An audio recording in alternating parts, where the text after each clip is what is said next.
Hello. Hello.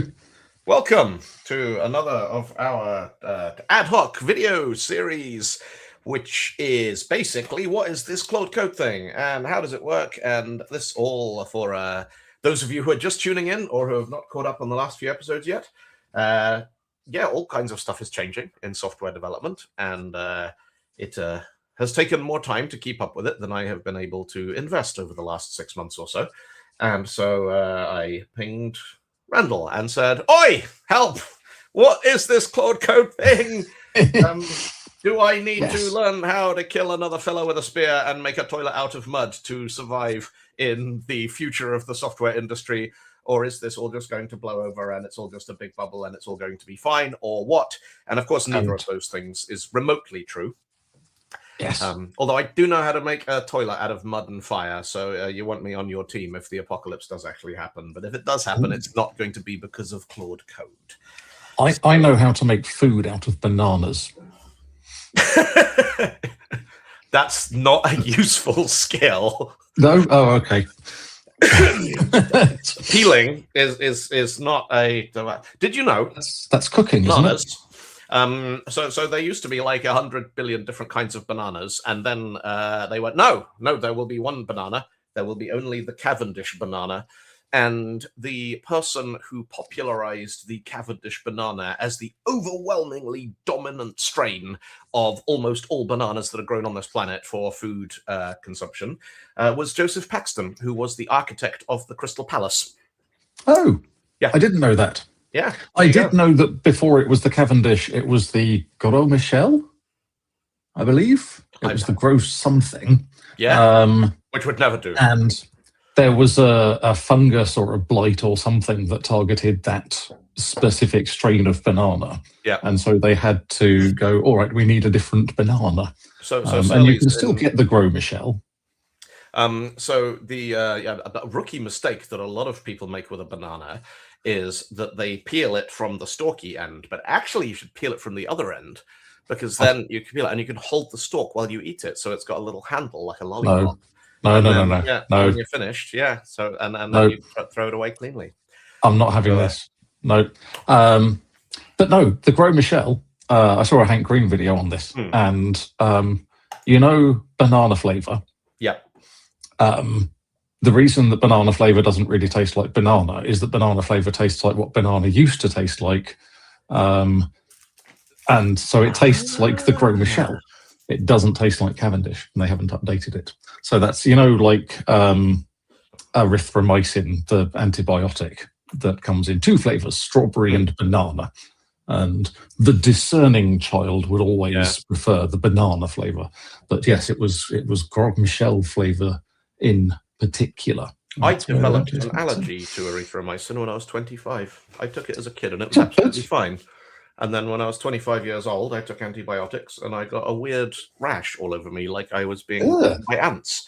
And I went to the doctor and then, oh yeah, you're allergic to this, penicillin and variants. And I went, oh, that's good to know.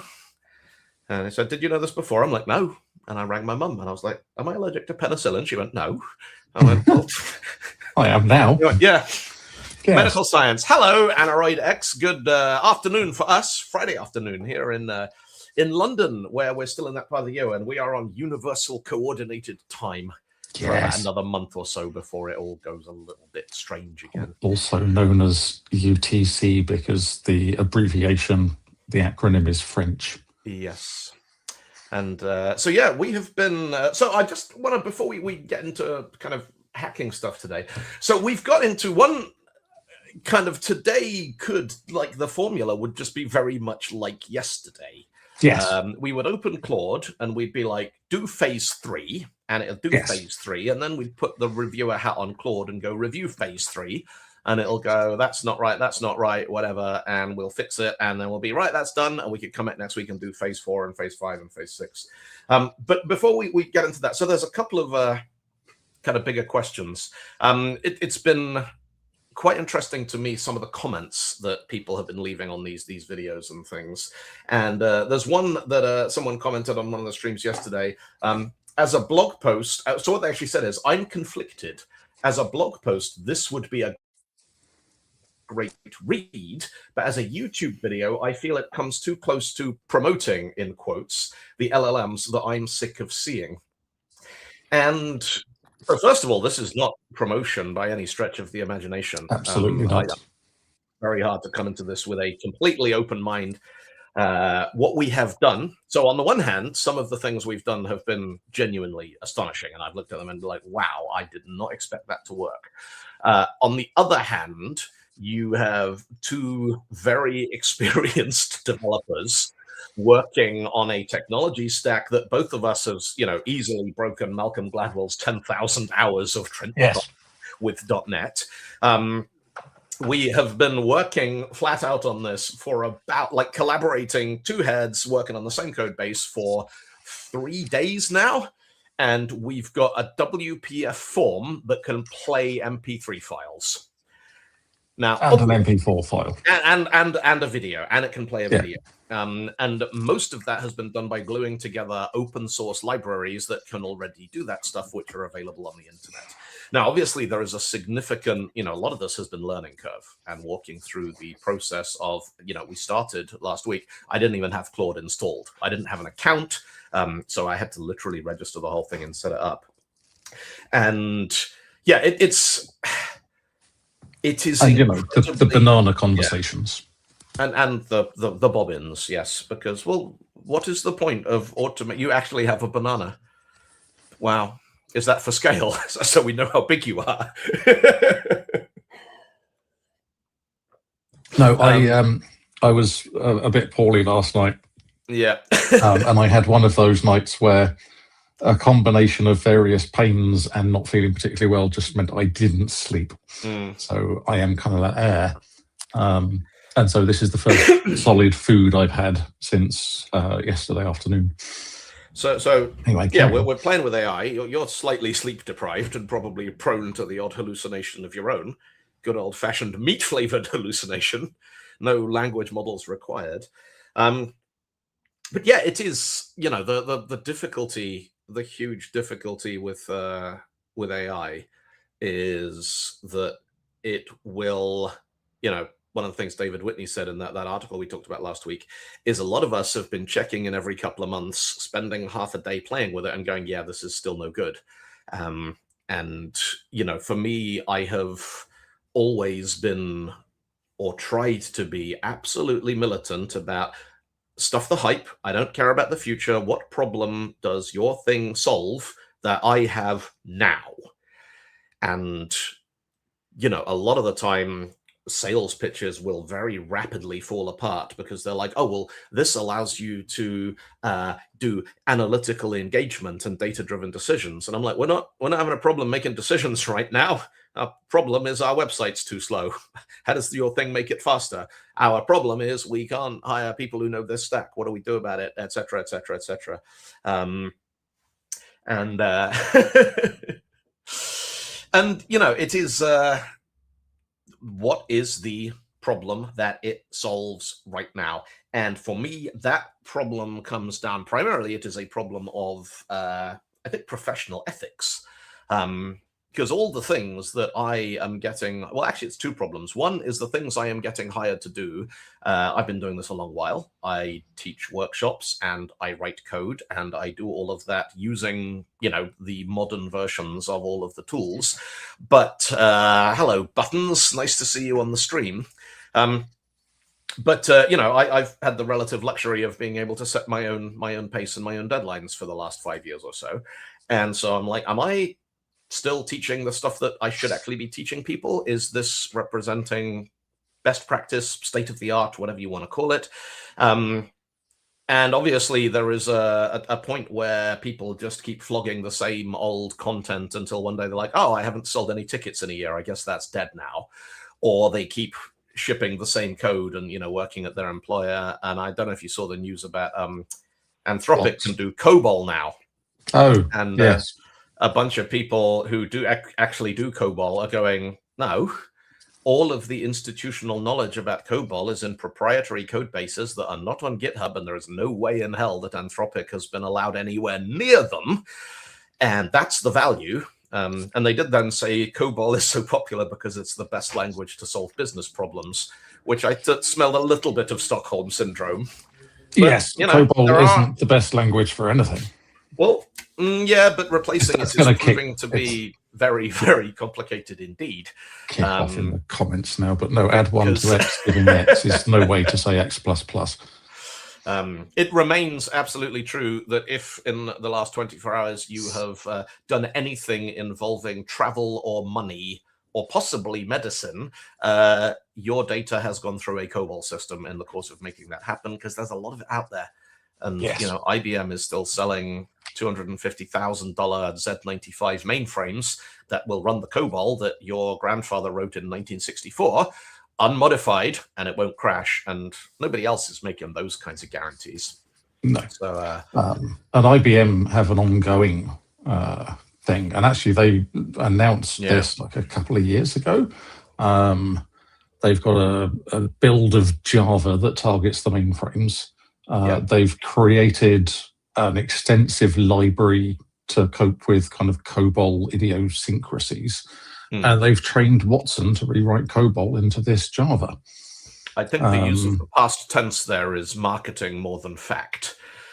Yes, they have been making a series of incremental announcements. Like a lot of this stuff, I'm like, if this was true, then we would be seeing stories about banks throwing away mainframes, and we would be it would look different when you booked a plane ticket. And yes, you know, the idea that Watson X is magically going to replace all of the COBOL with Java. One, great, now your 50-year-old legacy business process is in Java, which is maybe a better place to start than having it in COBOL, but it still doesn't solve all your problems. But no, it's you know, I think that is a good example of, you know, IBM is a phenomenal company. What's the statistic? They've averaged 4 patents a day for more than a century. Yes. And yeah, just astonishing. Like research and development, people today are like, IBM's not cool. And they kind of never were, because they always had the white suits and the black ties and the IBM song at the company picnic. But they've I think one of those patents was for thumbs. So, yeah. Yeah, they invented ATMs, they invented swipe cards, they invented like everything, like all of it. Yes. They invented most of it. Yeah. And so, yeah, and they are like, you know, we have an actual business case here. If we can use language models to turn COBOL code into Java code and do like-for-like replacement, that is worth real money to a lot of actual customers who are not burning investment. They are making revenue out of selling real things to real people. So the other thing that LLMs are very good at within this sort of space is when you have 1 million lines of code or 10 million lines of code or whatever is currently running the international travel agent and flight booking system, it's very difficult to get a handle on how it's structured and what bits are doing what and all that sort of stuff. Using an LLM, just kind of like going, can you document this code base for me? And then just going off and leaving it to it is astonishingly useful. Yeah. It's really, really helpful.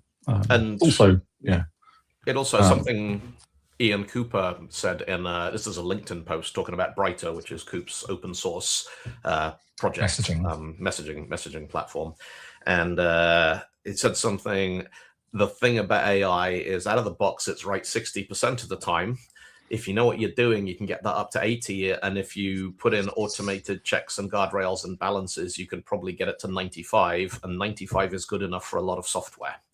Yes. Which I thought was a very kind of, you know, insightful. Yeah, actually, that's we like to delude ourselves that we are all flawless engineers who write perfect code, and every bug we ever shipped to production was because the requirements were unclear, or because we didn't have enough time, or because there was a bug in the runtime. But, you know, we make mistakes.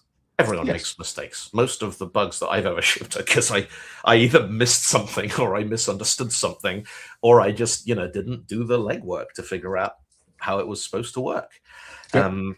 Or it was a Friday afternoon and you were tired. Yes. And your mind was elsewhere. Yes, as was frequently. We actually at one point mooted we should just go to the pub at lunchtime on Fridays to prevent anyone writing any code on a Friday afternoon. It did not last, but it was a nice idea. So that's what we should be doing with productivity improvements, you know. Yes. So yes, So if you work at five, yeah, let's crank it up. But the other thing that I'm interested in is let me open up the terminal and we'll fire up Claude and we'll do where were we? Where did we get to? Yes. But then the other thing is I care a lot about software that looks nice and is, you know, I'm not sharing audio, so if we do anything with audio, remind me I'll need to turn that on. Yeah. Yeah, you know, I'm very, very invested in user, like interface design and user experience design. And one of the things that I am curious about with this kind of project is, so right now we've got a sort of stub on the front end. Let me go into cd Claude stuff, wherever we were, that's it. And cd publish. And so this is where we got to. We got this little project called videojam.exe. And if you open videojam right now, you get this breathtaking work of staggering beauty, which works. You know, it validates everything so far that we have asked it to work. And if I press play here, I will hear music. He says confidently. It's just got a...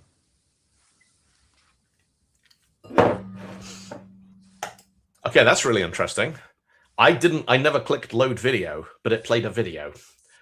So, well, it's scanning the directory for files, isn't it? Yeah, which means this button here is a dumb button that doesn't do anything. Yep. Hey. And you know, this is the point where I'm like,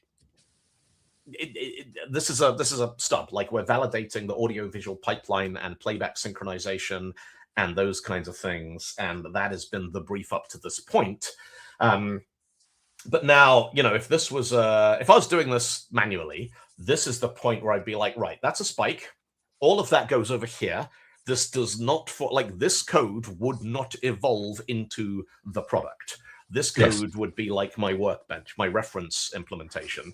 And I would now be like, right, I know that I can stub in playback. I know I can stub in folder scanning. All these things, the code is good to go. Let's actually now design the thing. And so the question that I have is, one, at what point do we stop ignoring things like there's a button here that doesn't need to be there, and if you haven't loaded a video, it plays one anyway, those are things that I would not expect to see in a prototype at this stage written by a competent developer who is focused on the thing we are trying to validate. And so there's a bit of unnecessary kind of window dressing and stuff. I have certainly worked with developers who would put buttons in that don't do anything and things that play video files they weren't asked to play. But I think kind of the hypothesis we're validating here is Claude better than those kinds of developers, yes or no? You know, at some point on the spectrum, there are people who have no software development experience whatsoever, and you are better off asking Claude to write code than you are asking one of those people to write code, unless you're prepared to wait 12 weeks while they go to a boot camp. And who knows, they might come back and do a great job of it.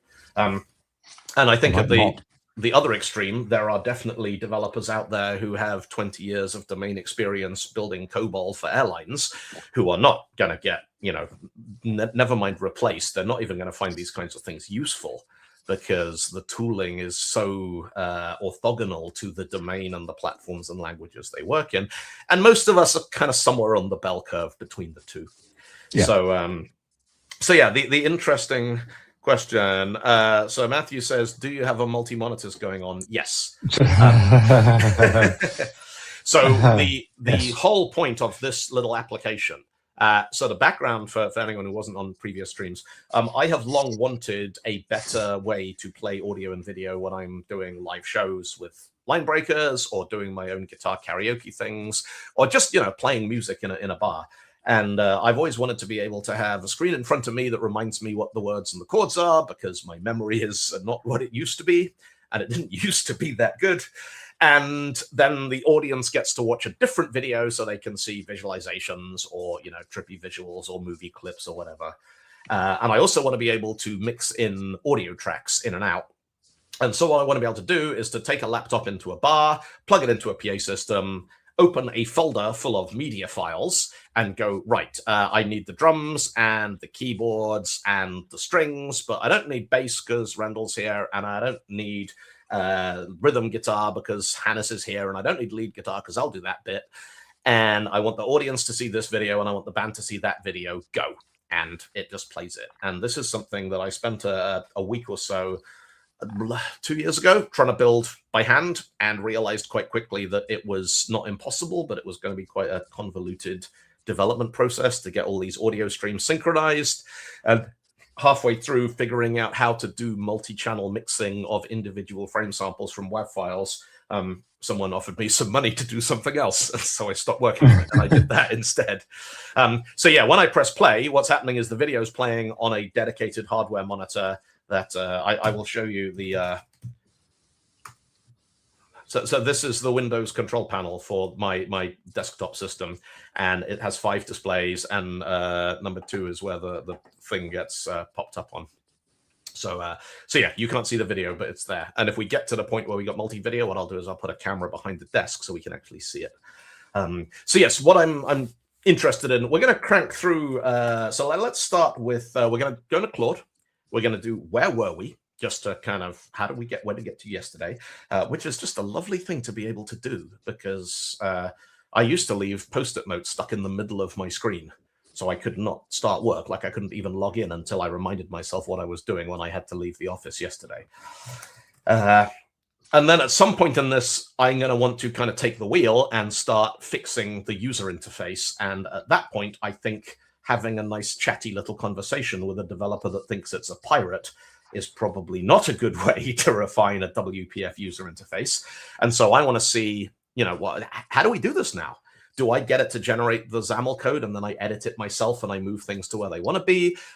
Do I design it in Figma or Illustrator or something like that and then give it the picture and say, make it look like this? How does it handle things like scaling to different window sizes and docking and stretch controls, all these kinds of things?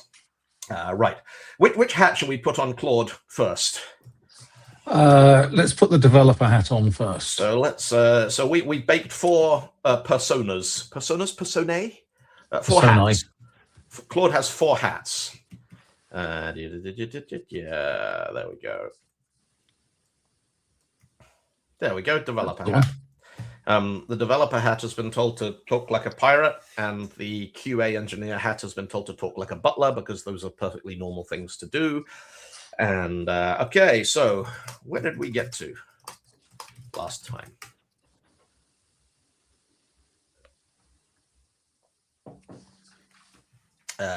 Yeah, do you want to proceed? Okay.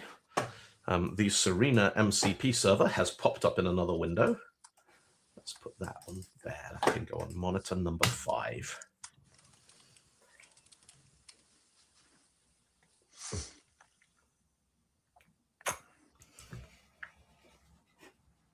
Micro 500 says those roll files should be named .hat. That is brilliant, and I like that idea. And yeah, yes. Although I'm not sure that it would, that might confuse Claude as to what was in there, because at the moment the .md does help. Yeah. You could just call it .md. Yeah, or developer underscore hat, or just call the directory hats. Pete SS says, are you building skills? No, we are not that advanced. Well, I'm not that advanced. This is the 5th session. They've been about 2-3 hours each. And at the start of session number 1, I had not got a Claude account. I had never installed it, and I had no idea what it did or why everyone was talking about it.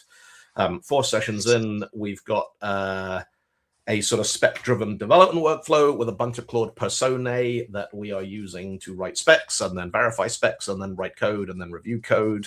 But no, we are not yet building skills because we're not there yet. Okay. Yes. But what we do have is the skills that come with OpenSpec. Yeah. So, ahoy, Captain. Here be the lay of the land. Let me give ye the full picture. So we got implementation tasks. Oh, that's interesting. We've got uncommitted code on main. We've got 3 manual sync tests. Well, those are done. We did the smoke tests on those yesterday. And then fixes.md. Did we tell the developer had to fix it yesterday? I don't remember doing that. Somebody should be recording all of this on a video so we can refer back to. Wouldn't that be good? Does anyone in the chat remember? No, we didn't, because we had a hard stop yesterday. So We the had a hard last thing we stop at did 4, was get yes. to QA. Yeah. And I should probably have a hard stop at 4 o'clock today because I need to learn to play Perfect Strangers by Deep Purple on the Hammond organ, because at 8 o'clock I'm doing it in front of a room full of people.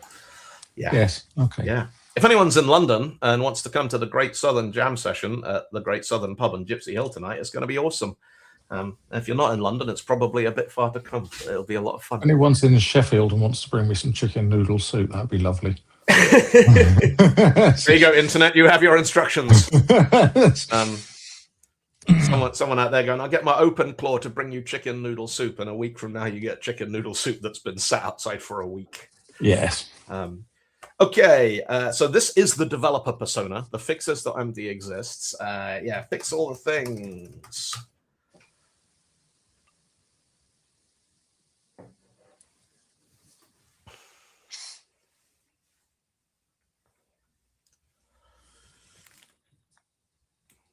So yes, this is where OpenSpec's collection of commands and skills that work together comes in quite nicely.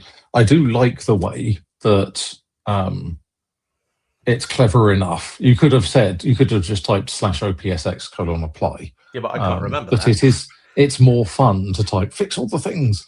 Yeah. But that's it.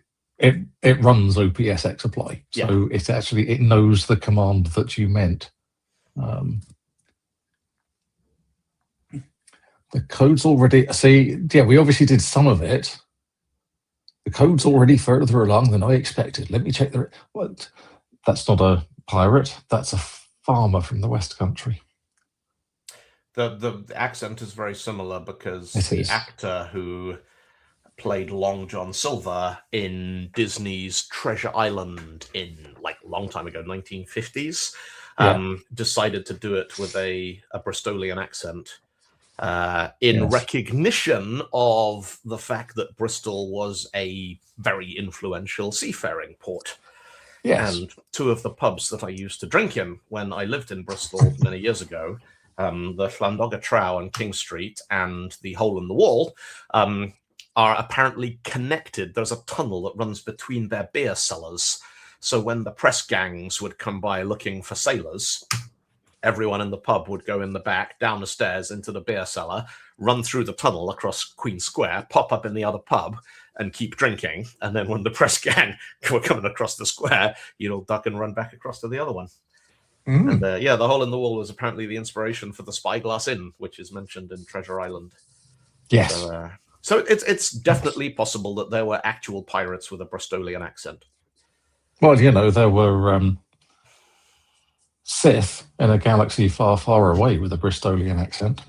That they had to replace that. It's they did these with the documentary. This is that thing that it does sometimes, isn't it? Yeah. Okay, fine. I think that might be. So I'm running, it's a Windows terminal running PowerShell with a thing called Oh My Posh. So there are already 3 layers of, I wouldn't start from here in terms of automating bash for the lowest common denominator. But we haven't had any showstoppers so far, just idiosyncrasy about layout once in a while. Martin is asking for a roundup of what we've achieved in the last week or so. Do you mean on the stream or just in life generally? I did my second purple at the climbing hangar. That was pretty good. But I think I've sprained the pulley on my middle finger on my right hand, so I'm taking a break for a couple of days. I played a show on Saturday night where I did a whole bunch of film music, including performing the Teenage Mutant Ninja Turtle rap.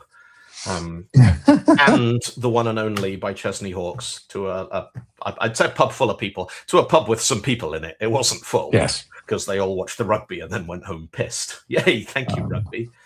Yes, Micro 500. I took up bouldering about 3 or 4 months ago.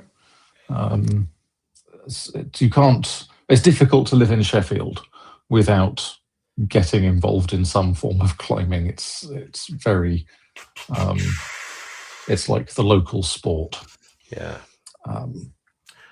But yes, and at the moment, mainly bouldering. I'm not doing a lot of kind of lead belay type stuff, and all indoor. But the plan is to go out into the peaks once the weather gets a bit nicer and start scraping bits of my skin off on actual rock.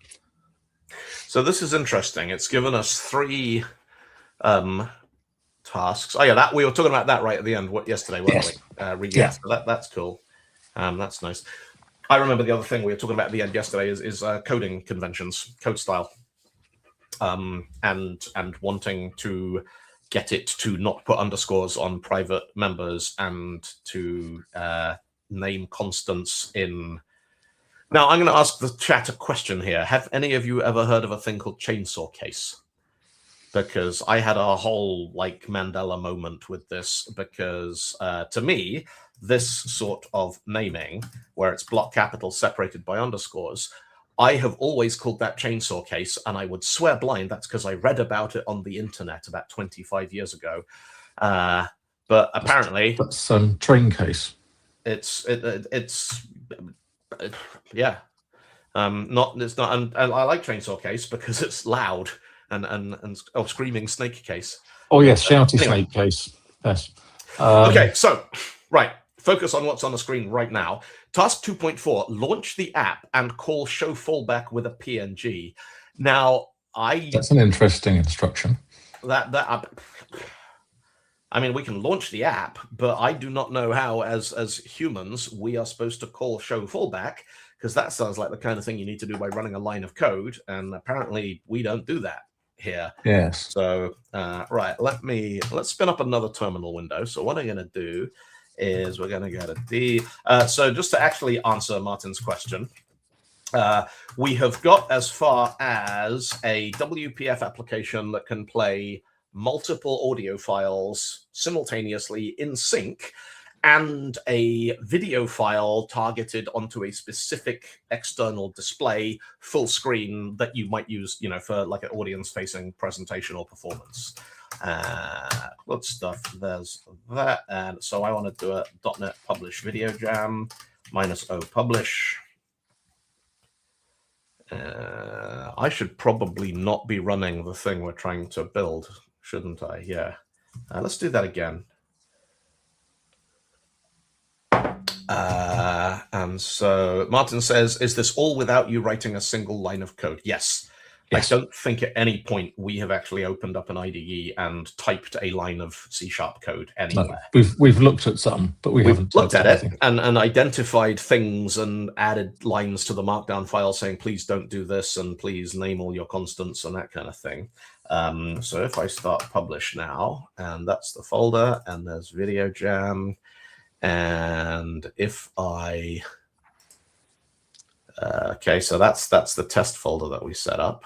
Now there is a glitch here. When I hit play, okay, it didn't do it that time. The first time after rebooting Windows, there's always a glitch of about a second before it starts playing media. So there must be something to do with probably the libVLC subsystem. Or Wasapi. Or Wasapi, yeah, could be the audio. It'll be initializing the Wasapi subsystem in Windows because it's not loaded by default because it uses a crap load of memory. I didn't know that. So it's a start on demand service. I mean, I do have a crap load of memory, but half of it is up here waiting for someone to offer to swap it for a car. So, yes. Okay, so I am now curious. Okay, task 2.4. How do you propose we call show fallback, since it's not hooked into the UI anywhere?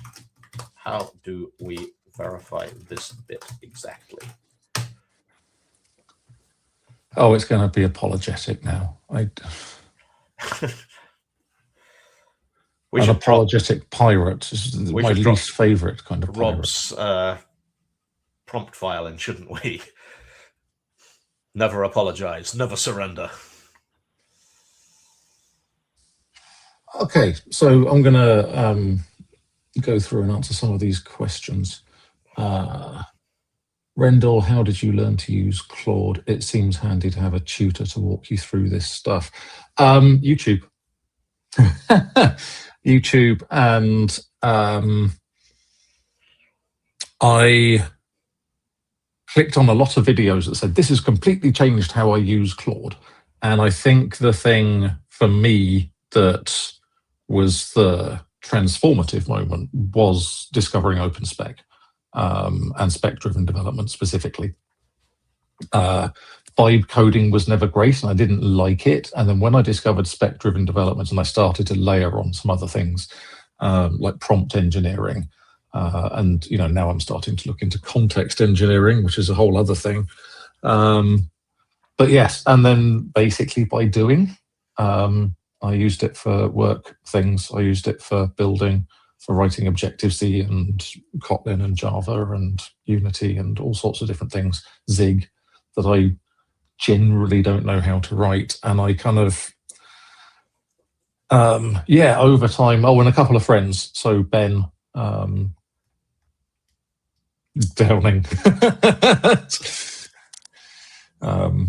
yes, Mr. Quarreline. I can't remember Ben's surname, that's terrible. Dechrai, yes, who has been immersed in this for a long time, and Heather as well, and Ian Cooper has been sort of, and I don't think any of them have kind of like drunk, and I haven't. I don't think it's a drinking the Kool-Aid and going all in. It is skeptical, cautious, but becoming more and more surprised by how it goes. Martin asks, have you started to care less about the structure and style of the code? You said you're managing the style but not looking at the code, so does it matter? I think, Martin, that Dylan and I will give you very different answers to this. I don't care about the structure and style of the code. I am starting to get to that point where I can see situations where I would use like a JetBrains IDE to help me track down bugs and issues and that sort of thing. But yeah, I don't want to type code. And so to me, it doesn't matter what it looks like. But like I said, I think Dylan would have a different answer to that question. So I think it matters. And like, I don't think it matters enough that I'm not opening the code up in VS Visual Studio right now and going through and replacing variable names and that kind of stuff. To me, if the tool is as good as we are being asked to believe it is, it should be trivial for it to write my code the way I would like my code to be written. And also, there is this thing that happens at various points in life when this happens a lot with, like, doing work on your house or DIY or that kind of things. You have to look at something that the people who put it in assume no one was ever going to look at it. They're like, we'll put all the wiring in the back of this cabinet, and then we'll literally, like, we'll close it with polyfiller and paint over it because no one's ever going to have to go in this cabinet. And when you chip away the filler and get the pry bar in and you crack that cabinet open because something doesn't work, at that point, if the wiring is done nicely and clean and neat and it is labeled and you know what's what, you're like, all right, good. Thank you, whoever did this. I know you probably thought no one was ever going to see it, but you did it anyway. If you go in and it's clearly someone going, it doesn't matter, just we'll use the same color for all the cables, we'll just wire them in, we won't label shit, just slap it all together, stick a cover over it, let's get on to the next job. That makes that point in your life so much more difficult because you have, one, no idea what you're doing, and two, no indication that the people who did it in the first place gave a crap about whether it was good or not. And that's why I care about code being good code. I can absolutely believe that, and this doesn't mean it's a prediction. It means I can believe. Like if it turns out in a year's time that Claude Code is writing 95% of the code that goes to production, that will no longer surprise me. I'm not saying it's a foregone conclusion, but the other 5%, I don't want to get into a world where if a button needs to be 8 pixels wider, somebody uses a data center full of language models to make a button 8 pixels wider when you could just make the button wider. There are so many tiny little improvements you can make, particularly to front-end user interface, customer facing, the stuff people actually look at, where just a couple of pixels just get something to line up. And I do not want to get to a point where you are having to explain in English something that to a good front-end designer wouldn't have been a problem in the first place, because they'd have just got the thing right. Shall I patch the spec? Yes. I think the other thing is I've now got to the point where I've read enough of the code that Claude writes and that Gemini writes. Actually, it comments it. It comments it way better. I mean, it comments some of it in ways that it didn't need commenting. But it does use sensible names. You don't get variables called A, B, and X, and that sort of thing. And so I think part of it is that I've learned to trust it. And yes, and then there's also the context is very important in this state.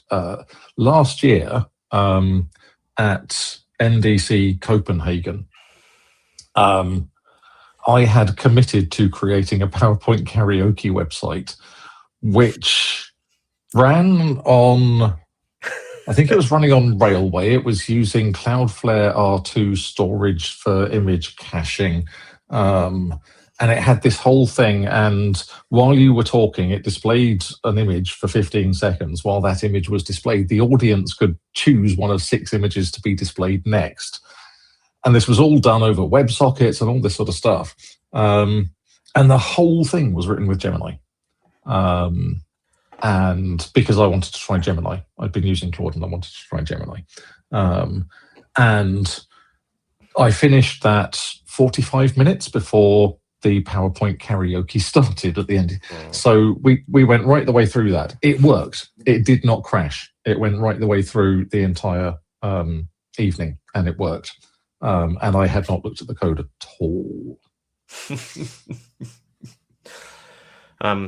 See, this is the problem, says Martin, when you jump in and change a thing in a way the agent wouldn't, and the agent can't understand as well. I'm going to resort to coarse language here. I don't give a fuck. I am not going to write code in a way that is optimized for agents to understand. I'm going to write code that's optimized in a way that it runs well and the people using it get a product that is good for them to use and works nicely. And if the agents are smart enough to do what they're claiming to do, then you shouldn't be able to confuse them by putting 8 pixels of padding on a button in the front end. Yes, I embrace the idea that there is a whole new set of tools available, but this whole thing of, oh no, you need to stop working like that because the tools won't like it. Nah. It's always been, so historically there's been this thing about libraries versus frameworks.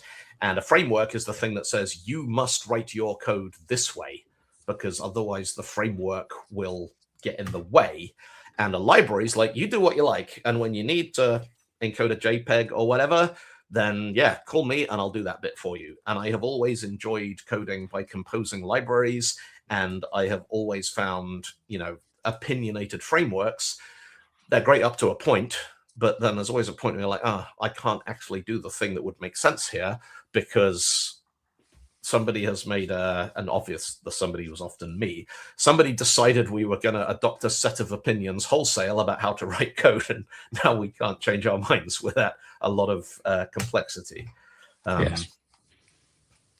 But yeah, if I am capable of changing code in a way that an agent can't understand, then the agents need to get better.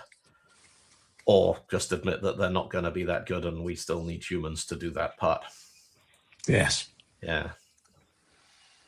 So the ship sails on to phase 3, Captain. Multi-display enumeration. And display manager await ye on the horizon. Cool. All right. Yes. Yeah. Right. Let's.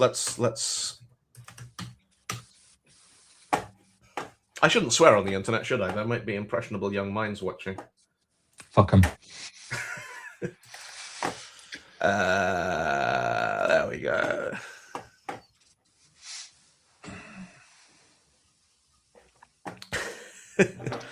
No, we don't need to do a three-way chat. There are so many places, Martin, you can put your opinions other than the chat on our stream. Yes. I am happy to jump on a stream with you at some point, Martin, separately. Because we are in different places, and I think that's interesting. I think both of us are we've bought in to agentic programming, but Martin does have some different opinions, and I think that's there's an interesting discussion to be had there. I think maybe we could set one up with a couple of the other speakers, maybe get Ian Coops and David Whitney and do a sort of round table. Yeah, I'd be up for that. Right, what do we get to? We've phase 2 got merged into main. When was that commit? 27th. That's today. Okay. That's today. Yeah, that was the one. So when I said ship it, it did the merge, pushed it into main. That's all fine. So the only outstanding things are settings. That's just the Claude history. Yes, and Serena and Claude. So Claude settings, local JSON is the stuff that you don't want to set into source control. We don't want that in source control. You don't want that in source control. Ignore settings stuff. Yeah. So we want to unstage that, and we want to ignore settings.local.json and stop tracking. Yep, that's cool. So we did accidentally commit that yesterday. So now we're uncommitting it.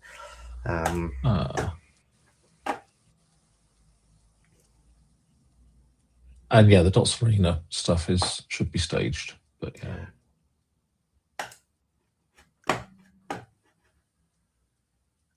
cool. All right. Right. So now we want to let's do phase 3. We get the developer hat to do phase 3, then we get the QA hat to review phase 3. Yes. Yeah. Okay.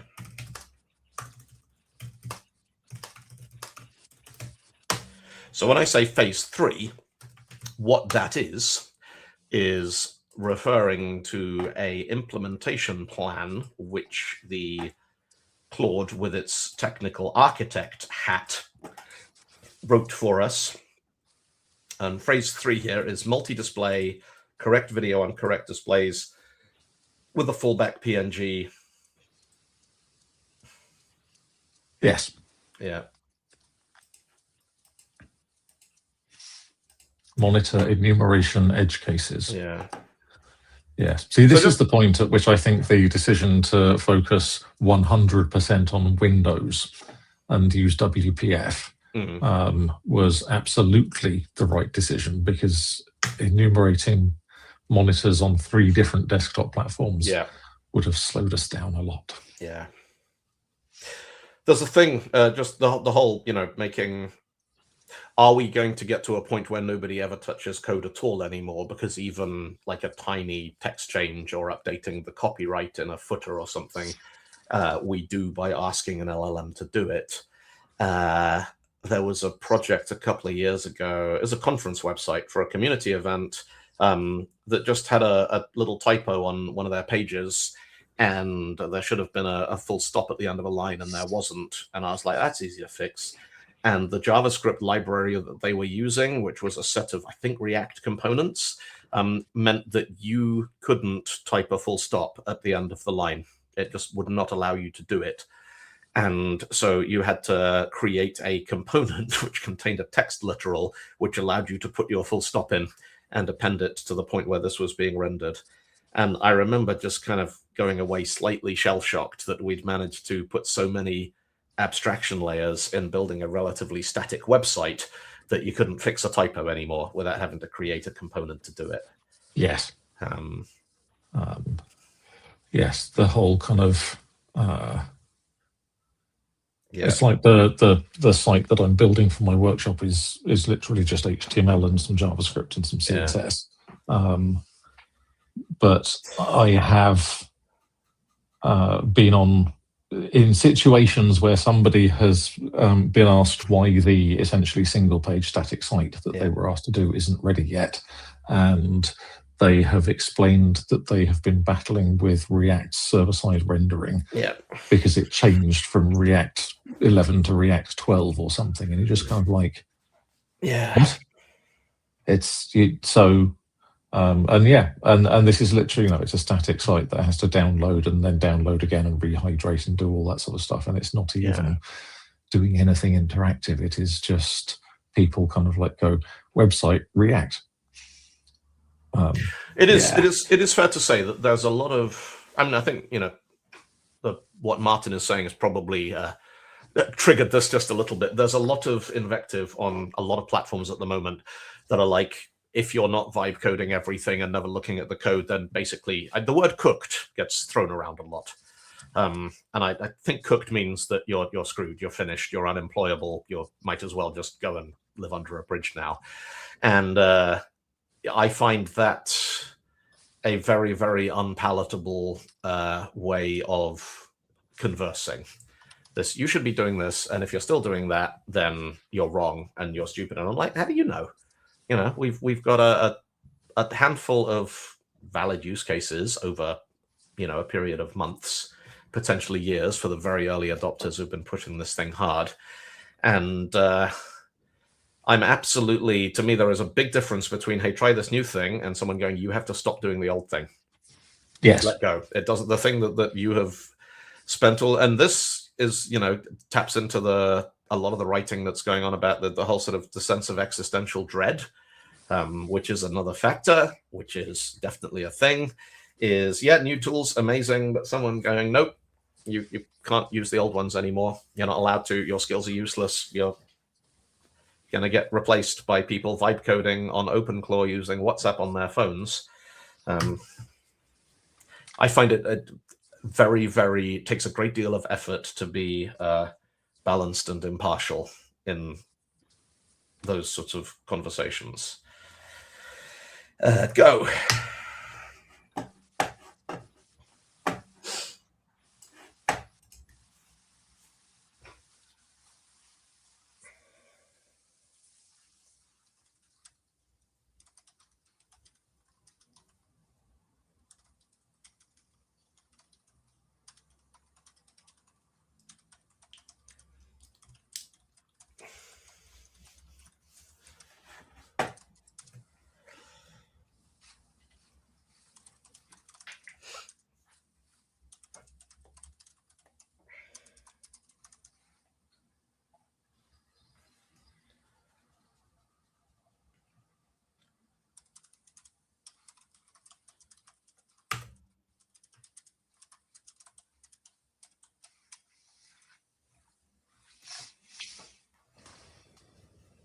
Two spec files to write: display manager and song scanner modified, load all to video engine.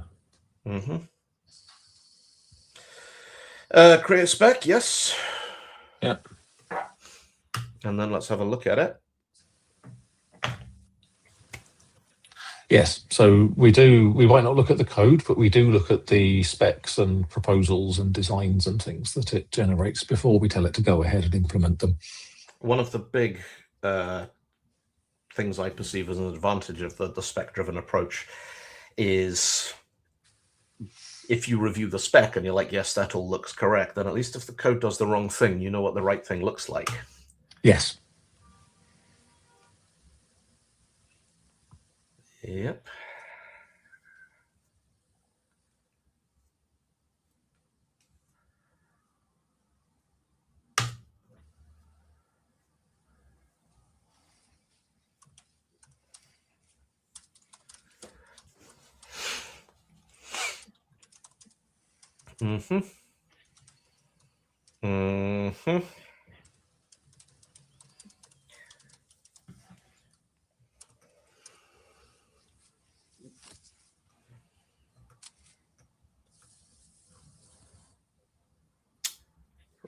let's see. Okay, so we've got files that let's open up Typora.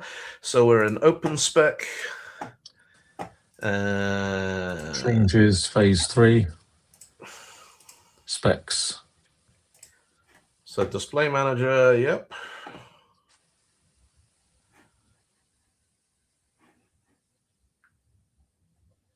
Hang on, what was that suffix thing? Okay, yeah. Interesting. So this was a basically something that Claude just went, oh, we should probably do this, and we went, yeah, all right. Yes. And it was that if the file name contains underscore lyrics, then it should default to display index 1, and if it has underscore Visuals. was it visuals? Is that in Yes. here? Yeah, that's what it's. Yeah, look at the top there. Visuals is 2. Yes.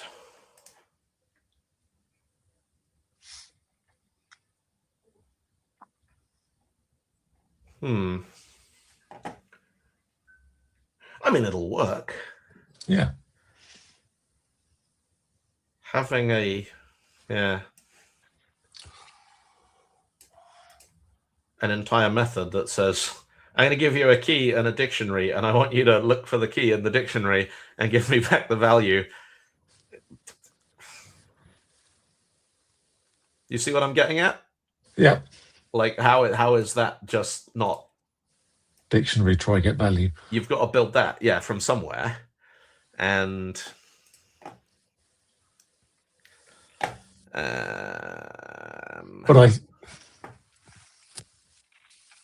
yeah.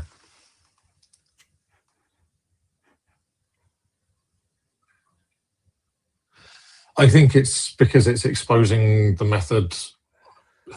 So there's this thing where you kind of like, there's lots of places where you could use dictionary.getValue or default or dictionary.tryGetValue. Yeah. But you wrap it in something with a little bit more semantic meaning. Yeah. Let's see what it comes up with. Yep. MP4 as video and audio channel manifest. The channel ID shall be that.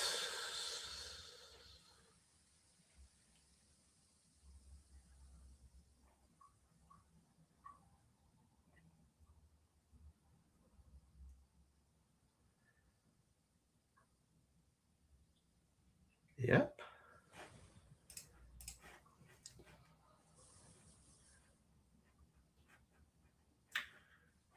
Yep. Yep.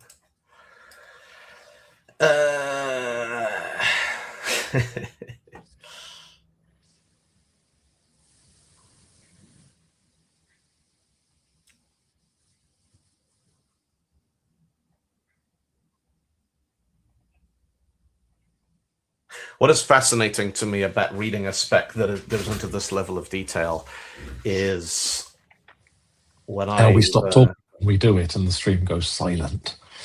When I was an undergrad, I remember one of our professors saying they used to write software. The analysts would write the spec, and the spec would be legal numbered, section 1, subsection 2, paragraph 3, and that would describe what the function had to do.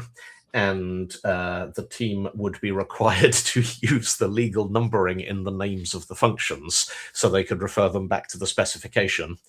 And then somebody would renumber the spec because they added a new bit, and suddenly none of the function names matched the points in the spec anymore. And, you know, it is very, very strange to me to see this degree of detail about how an individual method will be implemented in a markdown file, because everybody I know who is smart enough to write this spec would just write the damn method, and they wouldn't write it in markdown because it's a total waste of time. And if you gave it to a human being, they'd be like, why didn't you just implement this instead of writing, And I guess that's the thing that has completely changed here, is that the writing and reading of these documents is no longer has a sort of human cost associated with it. Yes. And so, yeah, just This is the thing where, you know, I mean, you think like Gherkin was a sort of our previous attempt at spec-driven development. Yeah, but where somebody came up with the hideous idea of writing things in a very kind of limited subset of English and then using regular expressions. Yeah. And honestly, any time a sentence gets to regular expressions, you should stop. But yes, I think the thing here is that it's not just the developer who understands this. It's not just this you could give to a stakeholder and say, is this what you meant? And they would be able to say yes, whereas you can't give them the methods that you've written. I mean, I'm struggling to think who. I mean, how many stakeholders have you worked with who knew what task.when all does? Well, yeah. You know, it's this sort of weird. It's like the 1960s ideal of flawless programmers who have no soul and no imagination and will just implement what's in the spec, and analysts who don't have to write code because that's, you know, not what they do. It's just kind of weird to see something that has always been perceived as being an incredibly inefficient and archaic way of building software. Not because there's anything fundamentally wrong with it, but because people just don't work that way. And now they're like, well, you know what? We've replaced the people. And that now it turns out actually it does work. So yes. I'm very sorry. I think I'm going to have to call this quits at this point. I am honestly not feeling great, and I'm going to go and lie back down and see if I can nap for an hour or something. So I will leave you to get this to a place. Yes, I will implement the next bit. Keep an eye on the chat, and then drop off as well. Cool. All right. And yes, and we'll probably pick it up again next week. Point next week. Yeah. All right. Yes, for sure. All right. Thanks, everyone. Bye.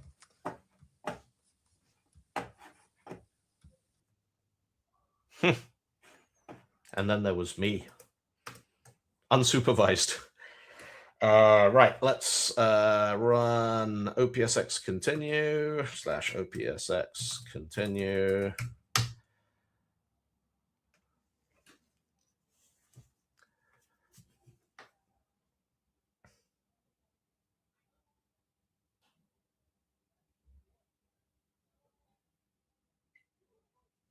So Aneroid's comment, you can tell an LLM crashed the plane if there are 2 R's in strawberry. I'm pretty sure every single LLM out there now has a deterministic subroutine for counting the R's in strawberry, because they don't get that one wrong anymore, or at least Claude doesn't, and ChatGPT doesn't.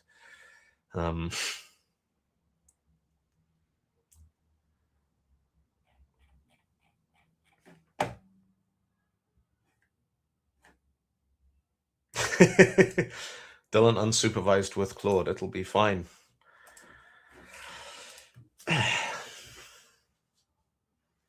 Yeah. All right.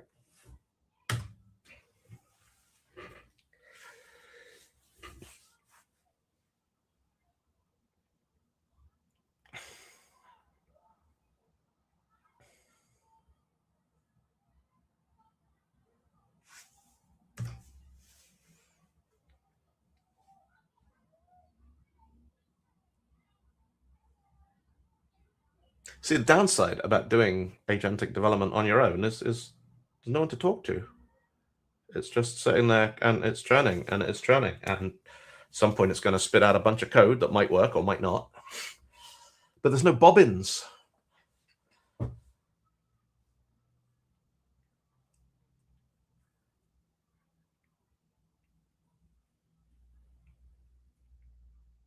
I'll tell you what I am going to do, why that does that.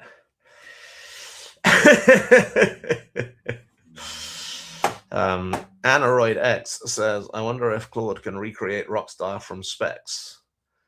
Answer is yes.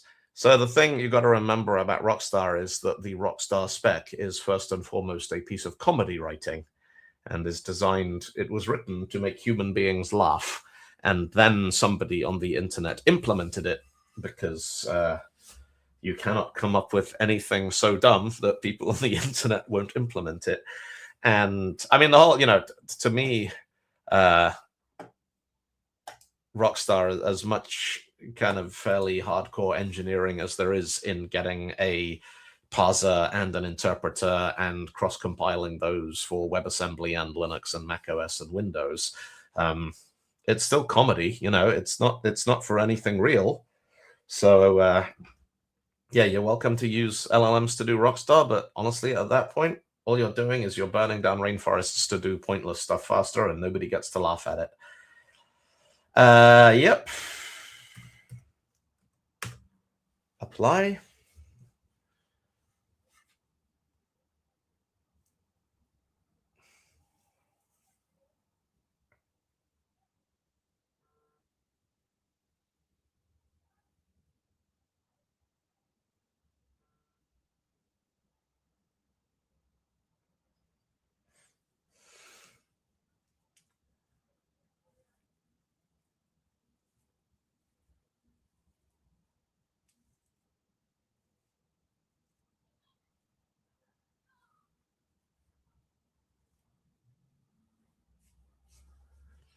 I mean, the interesting question, just following on from the chat we had a moment ago about should you still read the code? Do you need to read the code? Does the code even matter? Well, if the code doesn't matter, why are we writing it? Are we approaching a point where you ask Claude to just build you a, an x64 binary file that does it, and if you find a bug in it, you just throw it away and make a new binary file?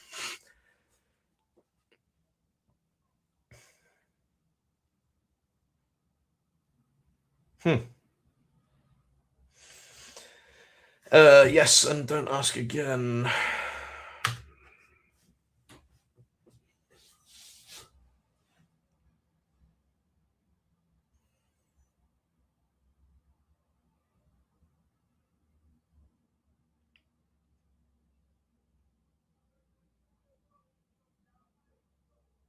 It's funny, any of you folks have been watching me online for a while. Sinet says, am I still on Pro? Yes, I am still on Pro. I'm still on the $15 a month, whatever it is, plan. I haven't upgraded. I have run out of tokens twice. But in each case, it's like, well, I was sort of done for the day anyway. But one of those was because I decided to see if Claude could take a video of a presentation, extract each slide that was presented in the video, and translate it into English, because the presentation was not in English, and then make me a PDF with the original slide image at the top of the screen and then the English translation underneath. And it ran out of tokens doing that, and I haven't gone back and tried it again. Yep, allow all edits during the session.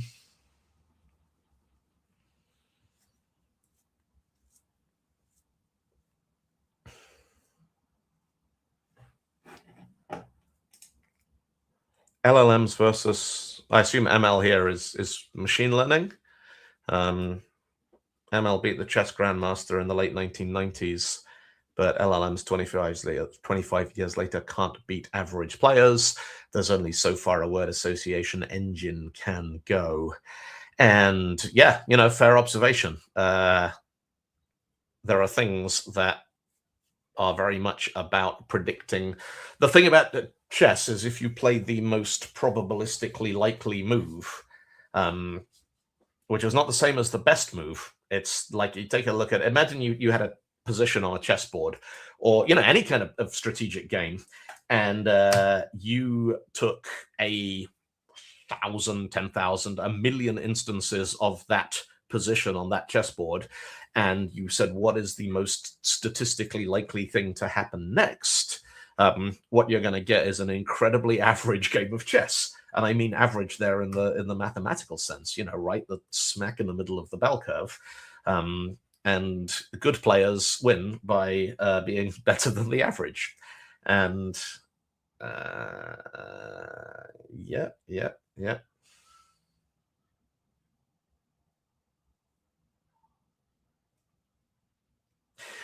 I'm wondering why it is running Python. I have noticed that the tools seem to reach for Python quite often if they need to do something.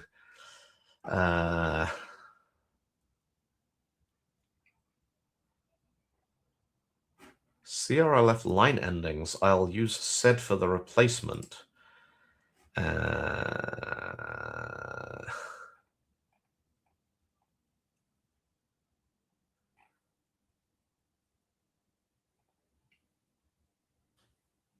Interesting.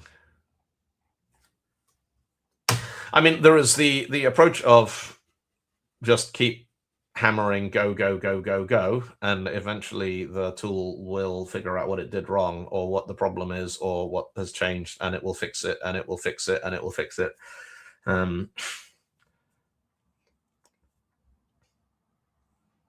There is a voice in my head that is saying, if it can't write a C# file, you probably want to figure out whether that might be important.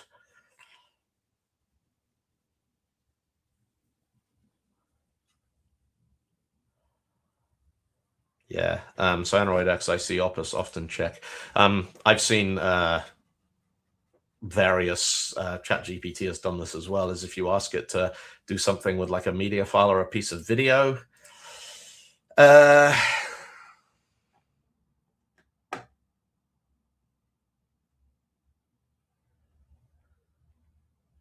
Is this thing going to go through every...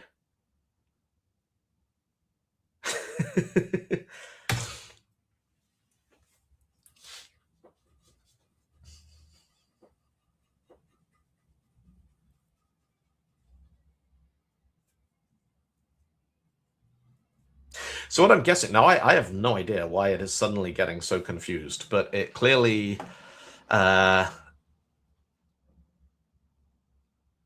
is getting thrown by the Windows style new lines, which is dumb because it's running on Windows. Now, the people saying some kind of encoding issue, we haven't modified this code. Like, at no point have I opened up this stuff and saved it in an editor or anything.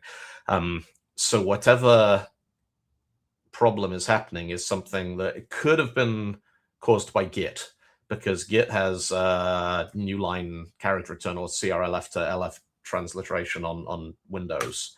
But the fact that it appears to be writing Python scripts to modify all the files because it can't cope with the new lines, I think that's what's going on. I'd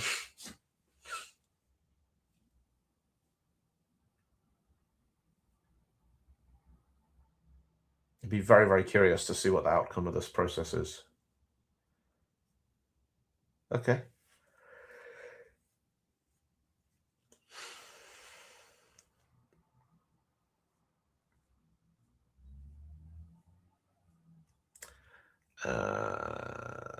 Yes.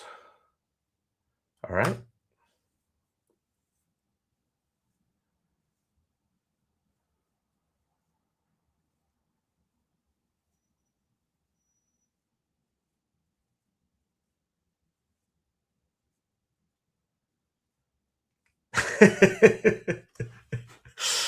Can you get it to argue itself about tabs or spaces?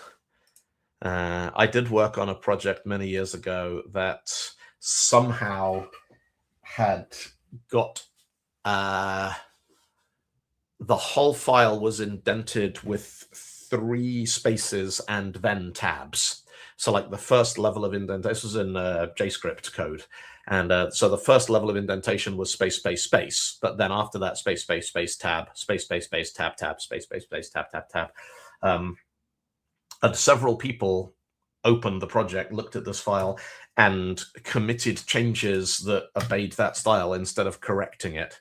And to this day, I have no idea whether like there was some editor that folks were using on the team that was smart enough to just follow the style that was there, or whether they did it manually on purpose. It's really, really weird.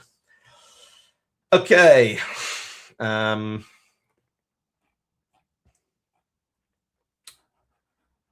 Git commit. Yeah, there's our git commit message. Do you want to proceed? Yeah.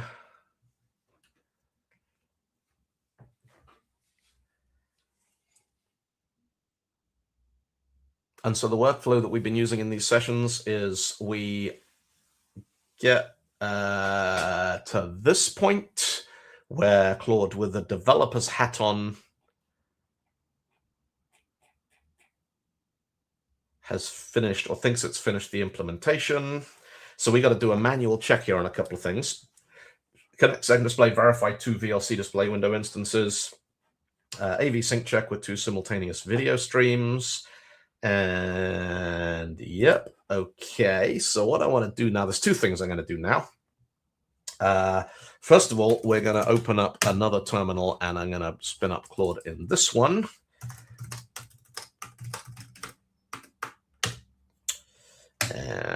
There we go. All right, so we're on a feature branch. We're on phase 3 multi-display manager. So I want to run Claude -- system prompt, and this time I'm going to run Claude with the QA engineer hat. Okay, that's fine. Yep, there we go. We've got another Serena MCP dashboard popped up over there. Aneroid just says, I'm listening to the audio via YouTube, but watching the video and chat via Twitch. The synchronization probably glitches a little bit, which is ironic given the domain that we're working in here. So in a moment, I'm going to get the Claude with the QA engineer hat on to review that code and highlight any problems with it. Before we do that, I'm going to do a build and publish and see what it's actually built and whether it works.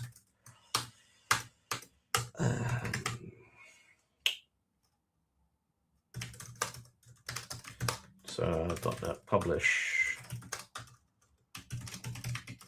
video jam minus output publish.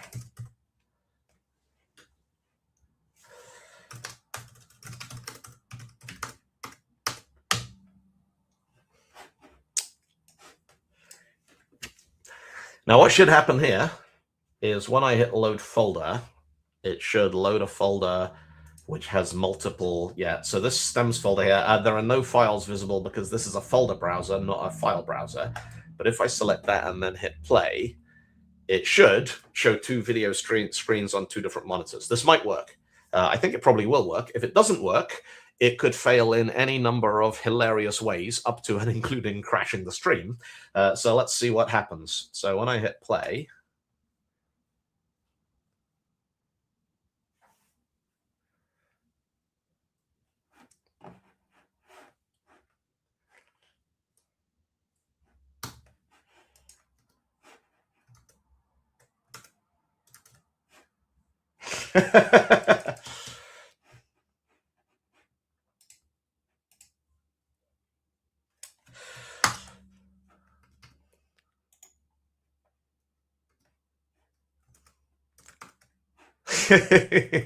right.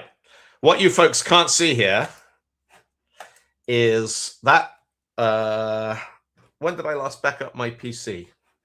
I don't back up the whole thing. All of my actual important data. Yeah, you folks can't hear anything because I'm not sharing audio on that.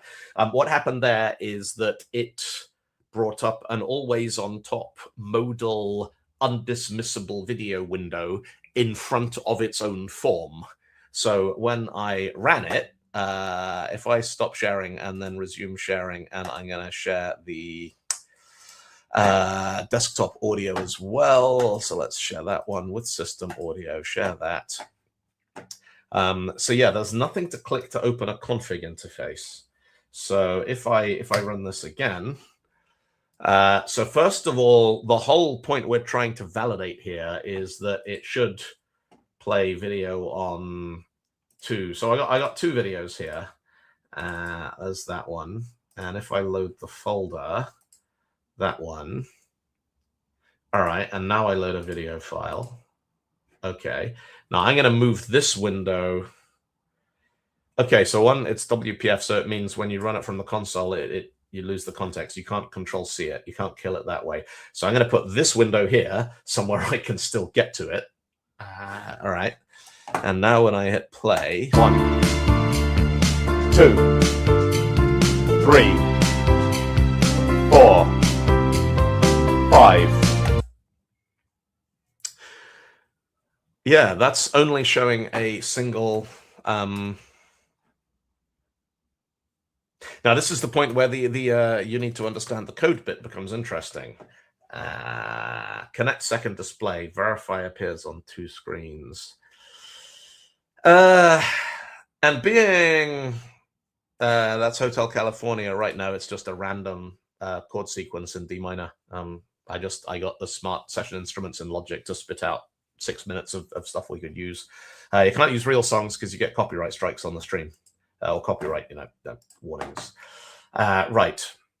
So,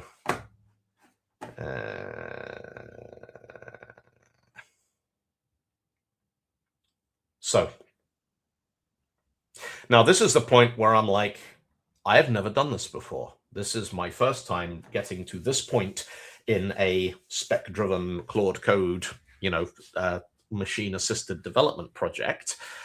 And I'm getting that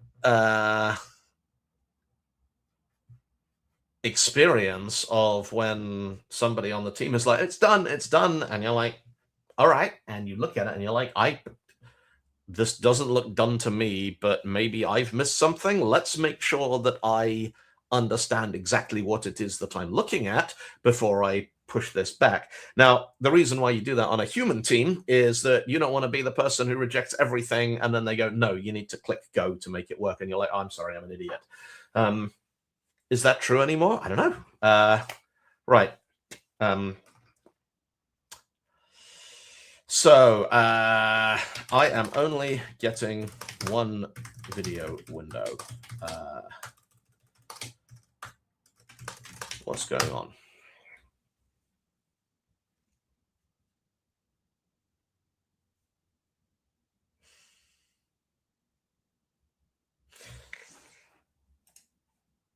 Oh, Backsyndrome says, do you have to load both videos? Okay, maybe. So you think maybe I need to load video.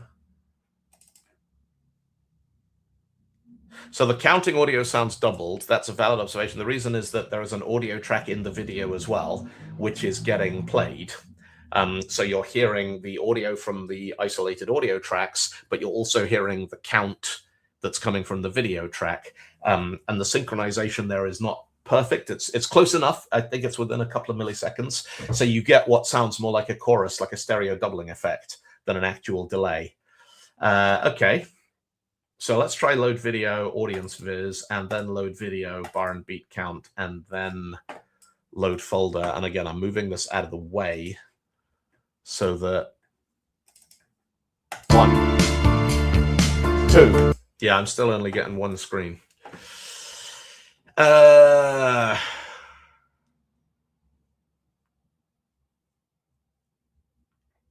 right. Okay. Found it. Let me trace the exact code path so it's clear. In onload clicked, we call songscanner.scan. Now I'm going to, let's see whether that is true. So the diagnostic for this says, what? No, I want, that can go, that can go. I want code dot is what I want because I want it to open in the current folder. Okay, so Claude says in onload clicked, we call songscanner.scan, and then empty routing falls back to primary display index equals 0.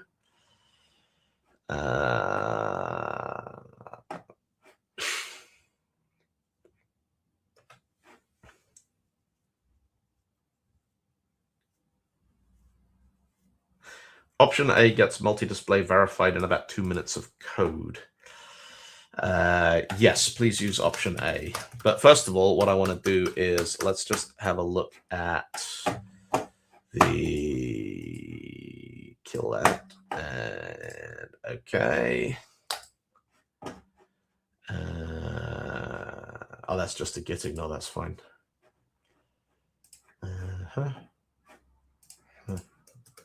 So what I want to do is I want to look at the diff that so Android X is right. It's two always on top windows being drawn on the same screen at the same time, I think is what's going on here. So please use option A and do not commit it to Git. Actually, I can commit to Git. We're on a feature branch.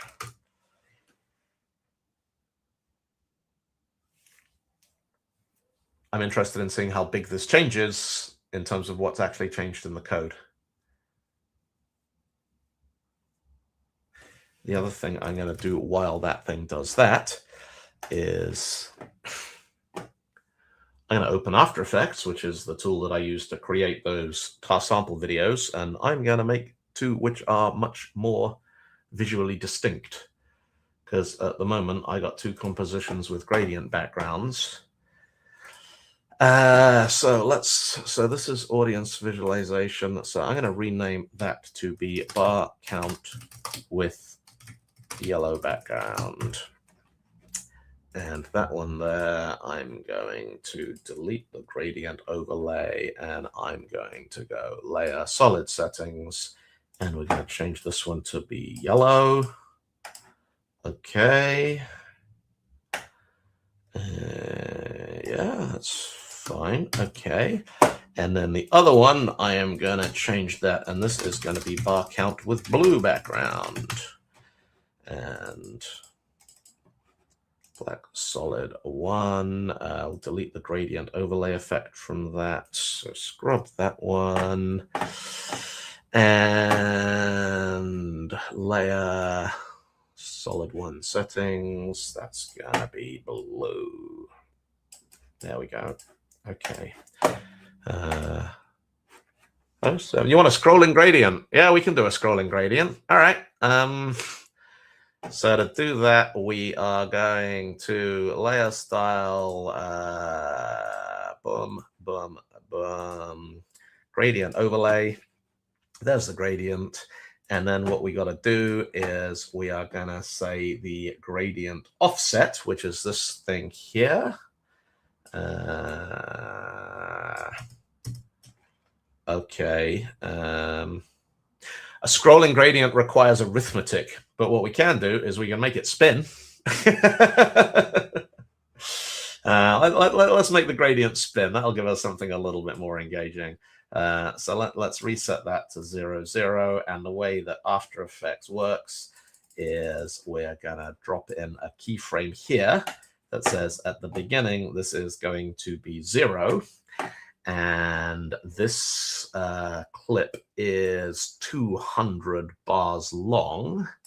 So if I drop in on the exact keyframe here, which is the point where we hit bar 200, which is there. And then we say at that point, I want this to be 200 full rotations. We should now get a gradient which does 1 full spin for every full bar of music. And let's go 1, 2, 3. Ah, look at that! Isn't that pretty?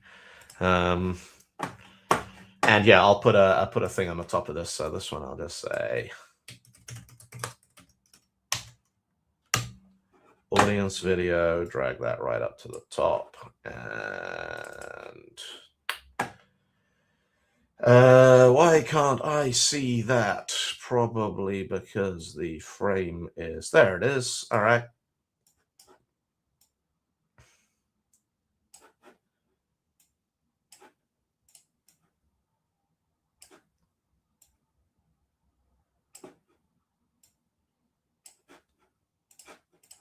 Okay, and then the other one, which is bar count with yellow background, we'll drop a thing on that, and this will be the performer video. All right, Boom, save that. Let's open up media encoder.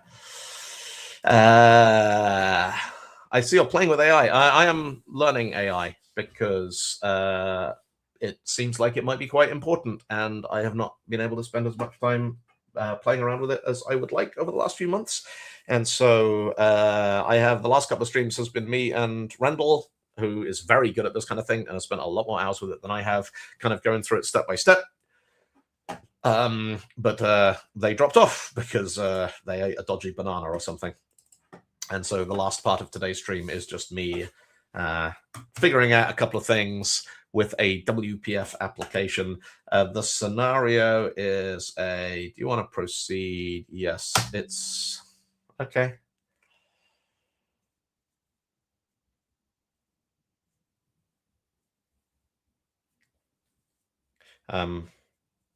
Yes, what I am trying to do is to objectively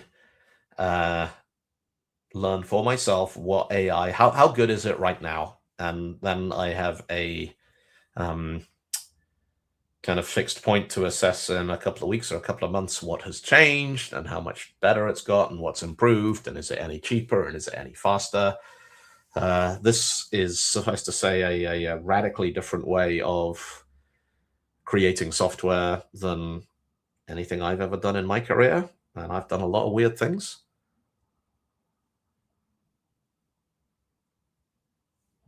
And we just got to a point where, having given it a lot of very detailed specifications and incremental development, it said, it's done. And I looked at it and I'm like, it's not done. The thing you have done is not the thing we wanted to happen here. And so I've prompted it and it should be fixing that. Okay, let's grab those two preview videos. So bar count.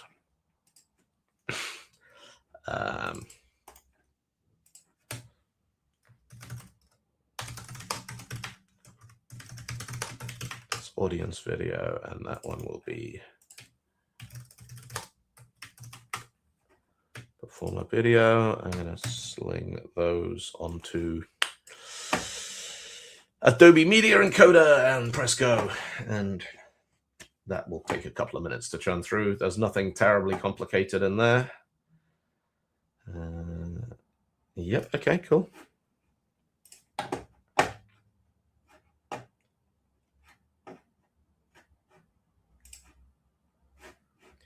My Pirate Claude has a warning in the lower right saying it's about to recompact. Is it?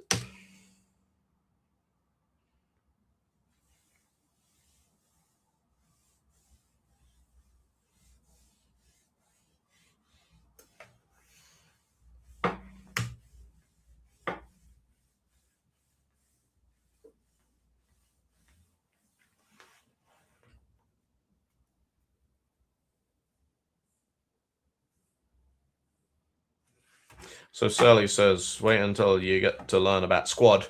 So I've heard about Squad and teams of agents doing the whole thing. Right, so this now reckons that... so Squad is definitely on the list of things to look at, but I'm very much like one step at a time, and at each point be like, right, what's the difference between where we were a moment ago and where we are now? And is where we are now a good point to build on? Okay, so we've got, that's cool. Let's have a look at the close out of that. Yep, auto root suffixes, main window. That's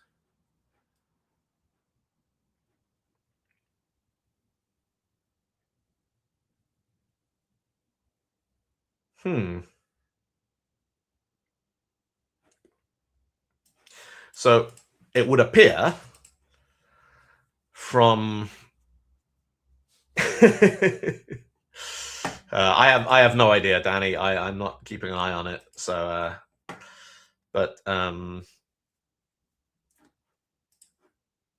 yeah, I don't. So yeah, Anthropic should sponsor. Yeah, I don't particularly want.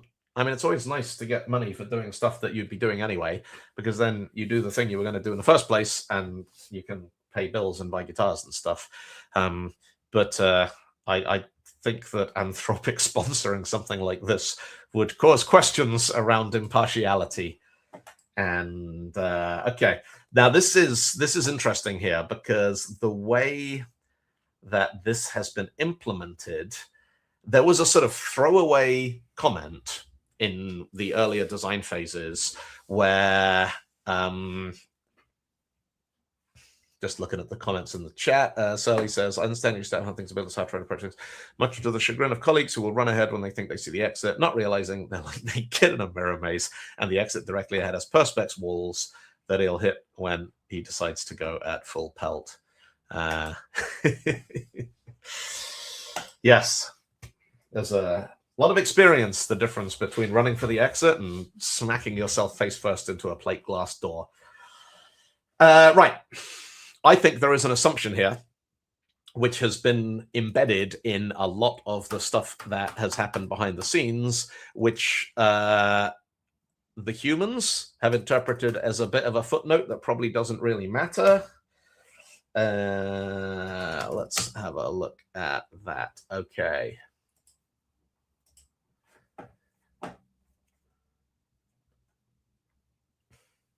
So what's happened here? Now, this is interesting, is that at some point, either I said or it suggested, is the test project something like Guitarioki? Yes, it is. It is. If this all works, then the next iteration of Guitarioki events will be running off this software that I am building over the course of these streams. Yeah, we had this thing about, yeah, okay, we'll probably have like a video file called _lyrics and another one called _visuals or something. And that, which to me was a kind of, yeah, I guess that might work later, has been baked in as a technical requirement specification for part of the way the system works. So that's actually been hardwired in now. So to get it to work, what I'm gonna need to do, I think, is so let's close that, is to create video files which have different suffixes on them. Okay, so that spat out a couple of video files. So let's grab that, and I'm gonna jump up into this stems folder here. I'm going to delete those two video files, which are from yesterday, drop those in. But then I'm going to rename that one to be video_performers.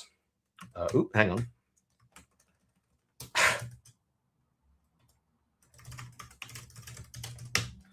And that one to be video_audience.mp4, because I think that it's not setting up multiple devices unless there are multiple suffixes. So let's see how that behaves. So I've got a window here somewhere that's just a regular. Did I? I had a window here somewhere that's just an ordinary PowerShell window. There it is. All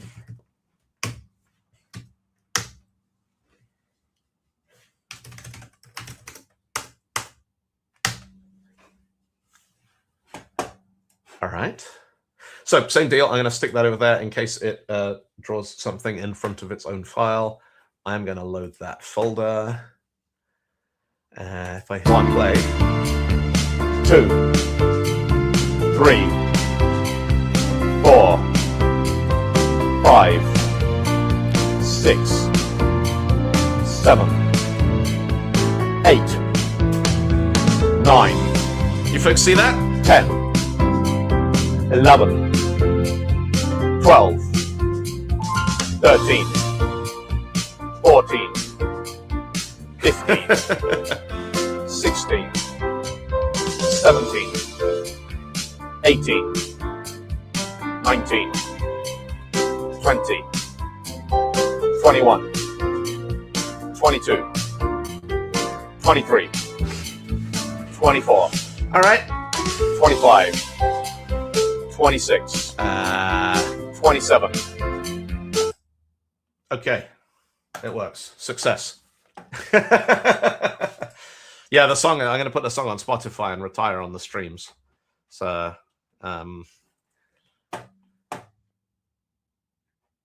is the bar count audio ahead of the video?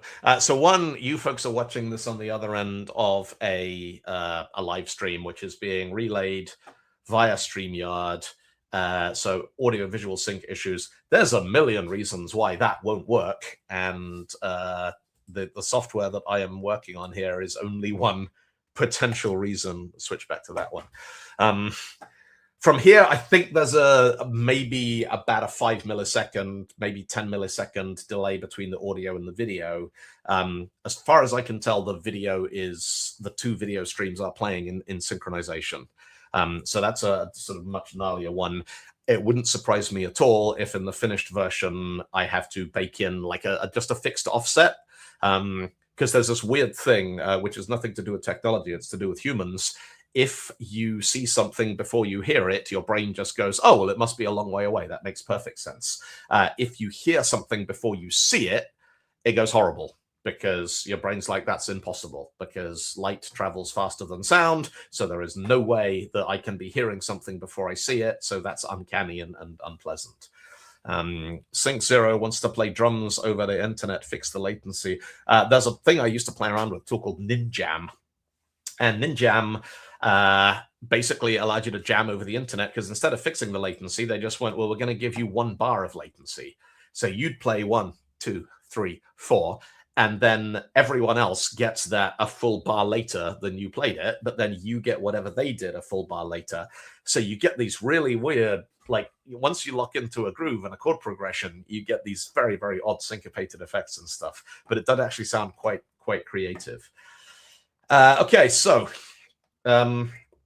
we have unearthed not a hidden requirement, but a requirement that we hid by putting it in the requirements. Yeah. So, but yeah, I mean, live streaming any kind of high fidelity audio visual over the internet is always going to be a bit of a crapshoot anyway. Okay.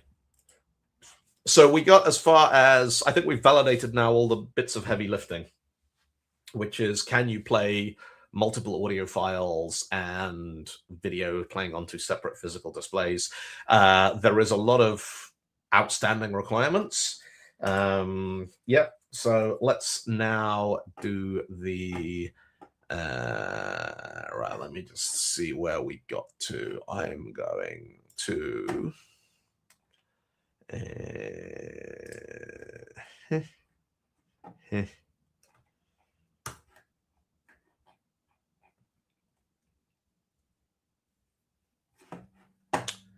okay, so next step is to get the get Claude to put the QR code, the QA, not QR code, QA engineer hat on. And I just want to dig something up before we do that.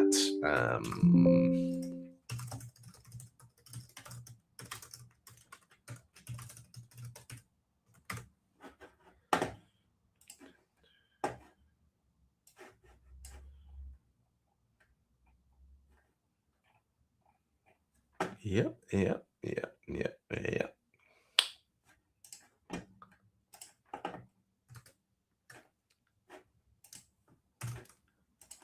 See, we're going to take a very short break because I need to refill my water glass. But before we do that, I'm just going to upload something fun.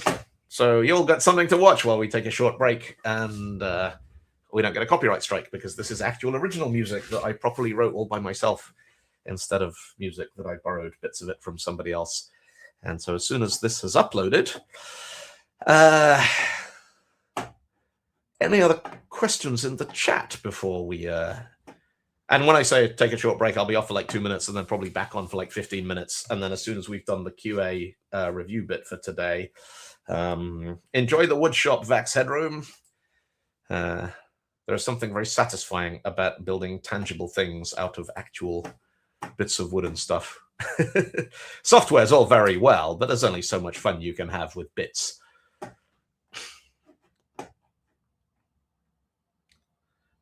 So one of the things on our sort of bucket list is to vibe code a replacement for StreamYard, so we don't have to pay their renewal this year. Right, we are going to take a short break for 4 minutes and 34 seconds. And here is some light entertainment, and I'll be back in a few minutes.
Hello, welcome back. So Surly says, ooh, GitHub is down. GitHub may not be down. The thing about that project is that the visualization is a network of commits, but I haven't pushed anything to that project for 5 years, and GitHub does not deal particularly well with a project that hasn't had any commits for 5 years. So it'll take about 15 or 30 seconds for it to pull up the network graph. But when you do, it looks like this, because that is actually the cymbals and the kick drum and the bass and the guitars and the synth pads and everything all being merged into that project, because I wrote a real bash script to do the commits and everything so I could get the structure of the graph right. So Surly got the fail unicorns. Well, at least they're unicorns, you know. And have I ever tried writing music in something like Strudel? I don't even know what Strudel is. Should I know what Strudel is? I was joking about a PR, and Dylan called my bluff. Oh, yeah. Can you link it? Of course you can link it. Yeah, go for it. Absolutely fine. Although I don't know if the link will come through on the restream thing. But strudel.cc/workshop/getting. We'll take a little quick look at that. And then we'll QA what we've done today. Strudel.cc/workshop/getting started.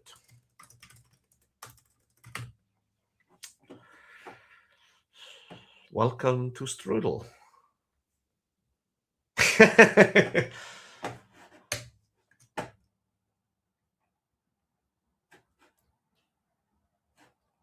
Oh, this looks neat. I've done a bunch of stuff with Sonic Pi, which is a live performance coding visualization language that lets you write loops and all that kind of stuff. And yeah, cool. Anyway, right. Let's wrap up what we're going to do today. So the last part of this sort of spec-driven development process is we have verified manually that I can play 2 different videos on 2 different windows at the same time. So what I'm going to do now, this is Claude wearing its, if I say, who are you? Claude is going to say, I'm a .NET WPF engineer and a pirate. Ahoy, Captain, I'm Claude, your AI first mate. I sail under the colors of a battle-hardened WPF engineer. So we're going to open up another window. And in the other window, we're going to run Claude with a different hat on. Assuming I don't already have another Claude window. There we go. So there's another Claude window, and if I say, who are you? This Claude should say, I'm a QA engineer, who's also an English butler.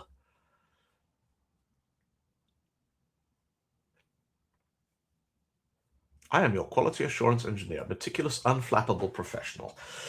Okay, so what do we want the QA to do?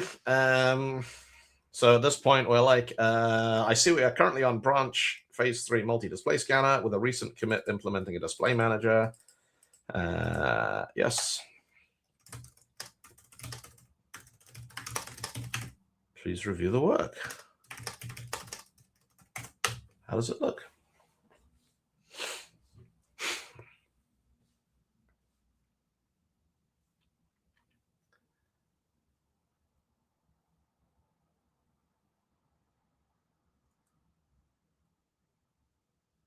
Now, while this is churning away in the background, let me tell you how I'm feeling right now about the state of this project.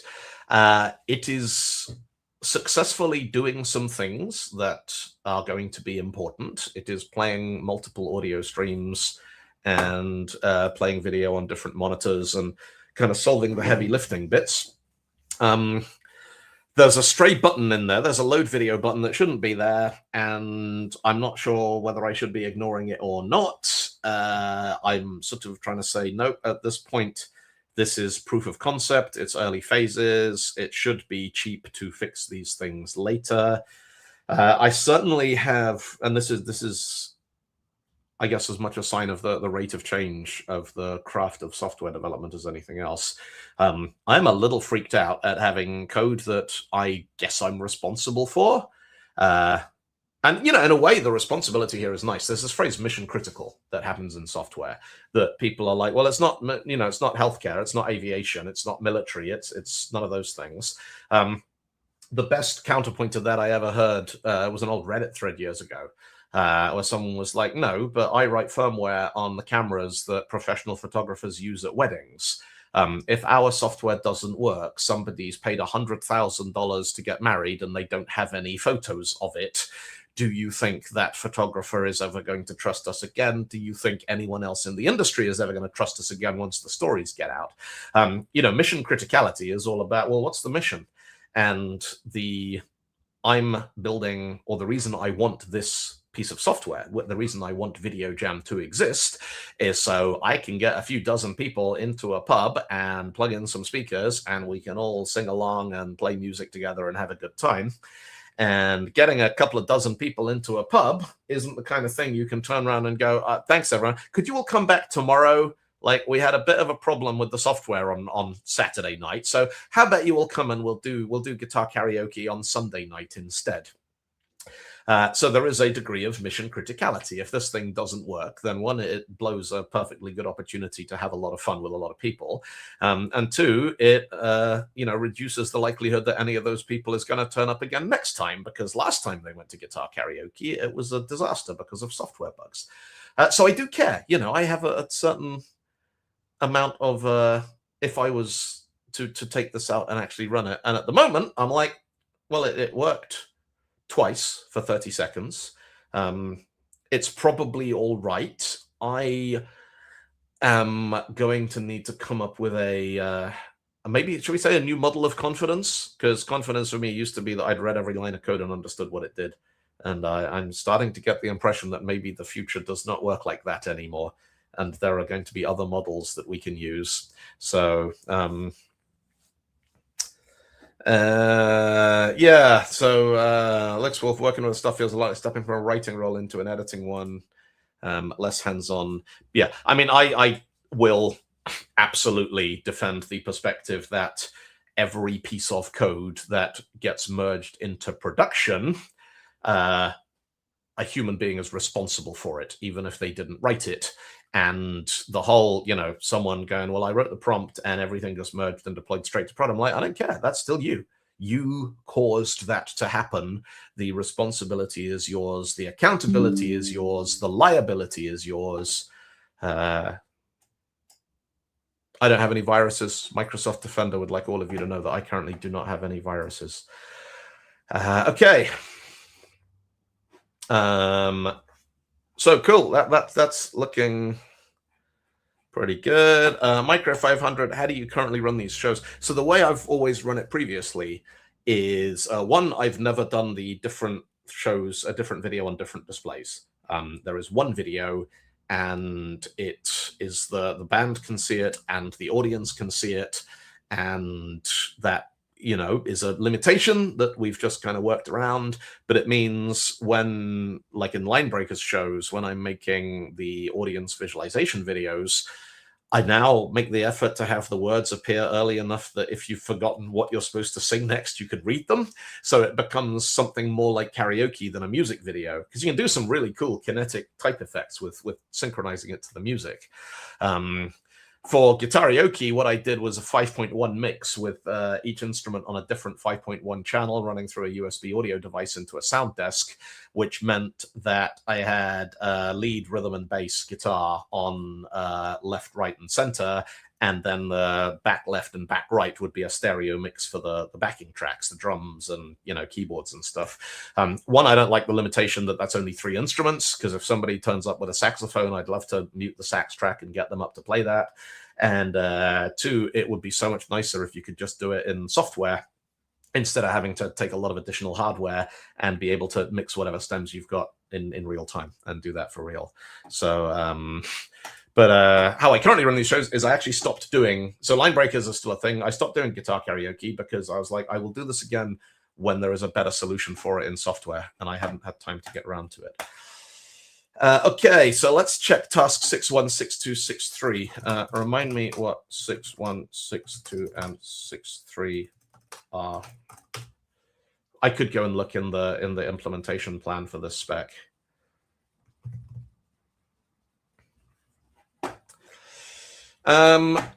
Totally unrelated to the next version of Guitarioke, but if AI meets your expectations, would you still trust enough to work with it on Rockstar? Let me ask you a question, Jake. Would you sit down at home one evening and tell AI to tell you jokes, and then you just sit there for a couple of hours and you watch and laugh as AI tells you jokes? Because I wouldn't. I do not think that comedy is ever anything that should be automated, because it is, I think it's a very fundamental art form that is about insight and human beings externalizing their own kind of bemusement at the state of the world and shared experience. And I do not think that there is any point in getting AI to do stuff. And, you know, Rockstar is a comedy project. It's not real. It doesn't do anything important. I have considered trying to use AI tools to build things like a syntax highlighter, like a laser grammar, so I can run it with Code Mirror online. Okay, so what do we got going back to the stream here? Yeah, I mean, would I trust enough? I don't give a crap about Rockstar. It's fun. You know, it's silly. If Rockstar goes wrong, yeah, you know, that doesn't even lose me any money, because Rockstar has never made any money for anything ever. And so yeah, I'm far more invested in something like this, where at the very least there's a few people in a pub hoping to see a fun show, than I am in anything to do with Rockstar. Rockstar's just a joke. It's daft. Okay, 6.1, yep, is done. We did that one. Verify AV sync. Check the debug log for the AV.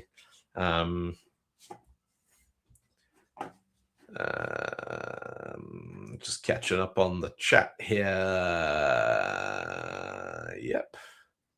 Yep. The beauty about context engineering is you can program an AI computer with natural language instead of ones and zeros. Yeah, I think there's a new kind of skill going to develop. I've spent 30 years with human beings telling me in natural language what the computer has to do, and then often getting upset because that's not what they meant, or obviously it shouldn't have done that, or you forgot to do this thing, or it should have done this other thing that I didn't tell you about because I assumed it was obvious. And the communication has never been the barrier. You know, we've had assembly, and then we've had C and Lisp and those languages, and then we had object-oriented and, you know, COBOL and Visual Basic and all these languages. You know, COBOL and VB are the two that stand out as, if we make programming look like language, then it'll be much easier. And what we realized is actually it's not much easier. It's just now you've got to write the logic using a weird form of English. And the question, or a question about all this is, does it limit programming to those who can read, write programming languages? There are people online saying, well, in a year we won't have any more programming languages. We'll just have LLMs writing binaries and deploying them straight to the cloud or straight onto your phone. And yeah, and so we got a lot of the same issues. So just catching up on the chat. All the streams into an MKV file. Use Claude to create a C# Guitarioke library. Yeah, absolutely. Input latency, yes. The input latency on some of the devices. I did a show once in Romania at Code Camp in Bucharest, and I sort of said, this is the deal, laptop on stage, running the big screen there. It's amazing. It was outdoors, fantastic arena, you know, with a bar with drinks and a dance area, really amazing, you know, LED matrix display screen, great sound system. And there was no HDMI from the stage, because they're like, no, the laptop goes behind the engineering desk, which is 50 meters away, and that runs the video, and then you plug the instruments in on the stage. And I'm like, oh, have you got a really long HDMI cable? And they were like, no, we don't. I'm like, okay. So what I did is I had the laptop on the stage in front of me playing to a private YouTube stream over the conference Wi-Fi. And then I had another laptop backstage, kind of behind the mixing desk area, which was playing that YouTube stream full screen, which meant that there was about, I think it was about 9 seconds of latency. And so I used a Mac OS audio processing plugin tool to delay, basically to delay the output WAV by exactly 9 seconds, so that what came up on the big screen lined up perfectly with the sound, and then I let the sound drive the thing, and it worked great, except when I accidentally looked at the laptop screen to see where I was in the show, because obviously that was 8 seconds earlier than where it should have been. Yeah. But yeah, some sort of latency is inevitable with hardware and wires and things, and offset compensation. Yeah, Android X says I use audio delay on VLC when I'm watching anything with Bluetooth headphones. I can't believe the extent to which the world has just gone, yeah, Bluetooth's fine. I don't care that everything I watch is slightly out of sync. Like, how did we spend this much money on these amazing devices? And then people are like, I'm just going to watch crappy movies where the sound doesn't line up. Yeah. Anyway, maybe I'm a little more stringent than the average consumer. Right, 6.1, connect a second display, launch the app, load a folder. That looks good. We verified that. 2 displays. Yes, that's fine.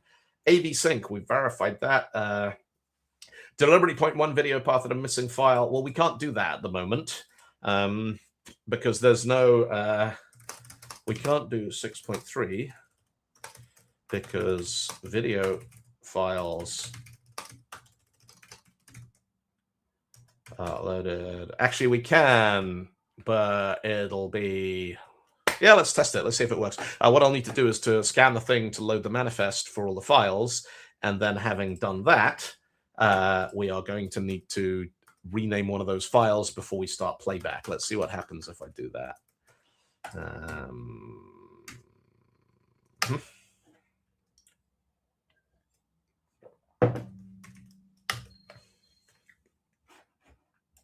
All right. So if I load that stems folder, now that says no video file selected, which is wrong, and there's some glitches in here which I would be clamping down on harder. Did I look at the debug log? Let's have a look at the debug log. Question 1, where is the debug log?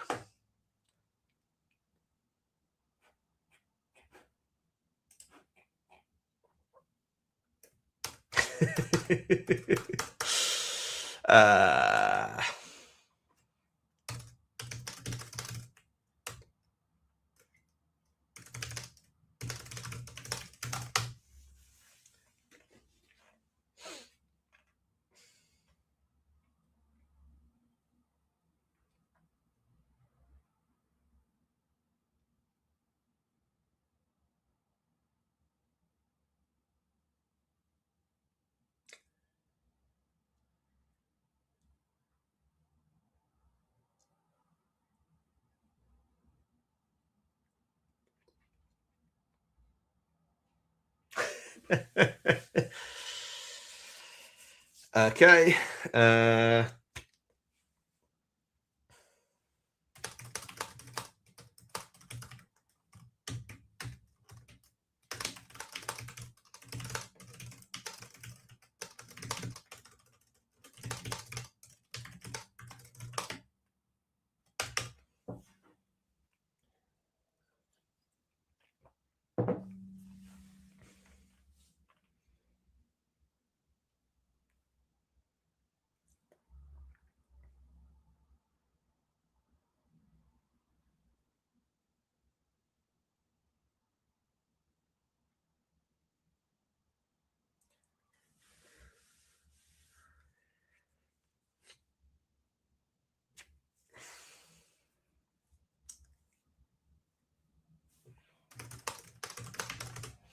All right.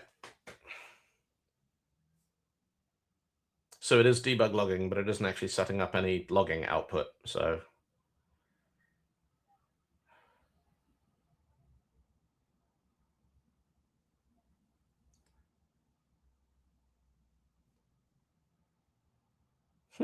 cute.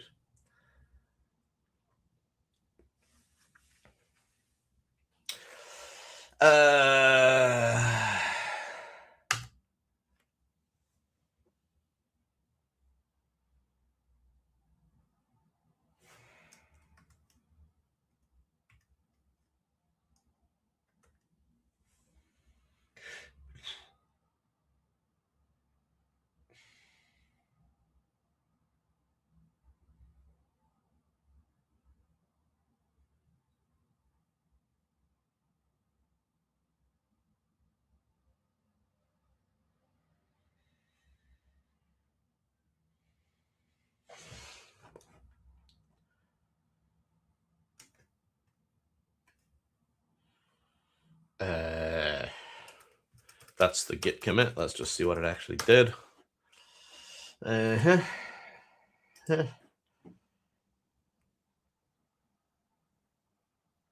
Yeah. Yeah, console gets scrambled. You just need to I got a slightly eccentric console setup. It's PowerShell on a Windows terminal with Oh My Posh, which does Unicode injection into the actual terminal prompt. So I'm not surprised that that's going wrong once in a while.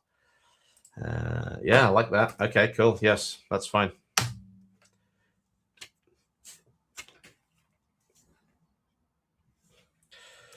Right, let's do that again.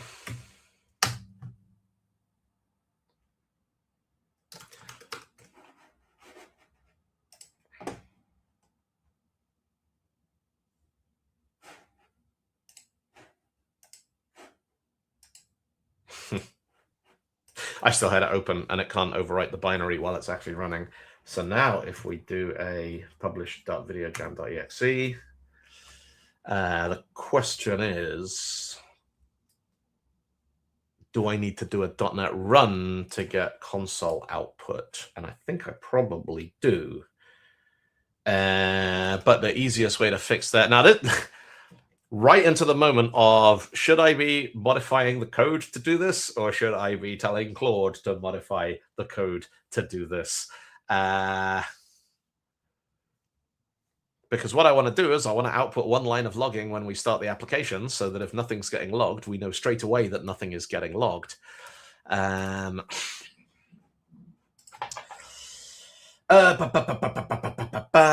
Keeping the theme, tell Claude. Yeah, I think you're probably right.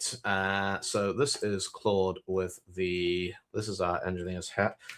Please log a single line of output log.info log level when we start the app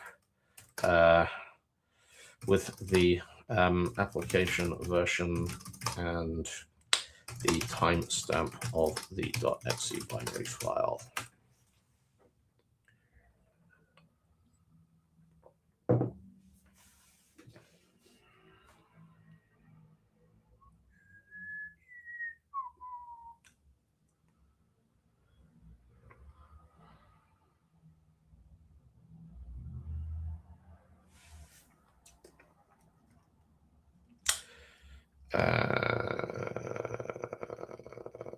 Yep.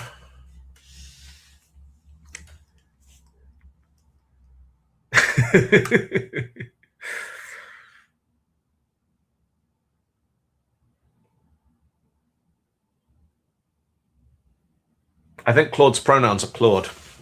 Claude needs to prove Claude's self.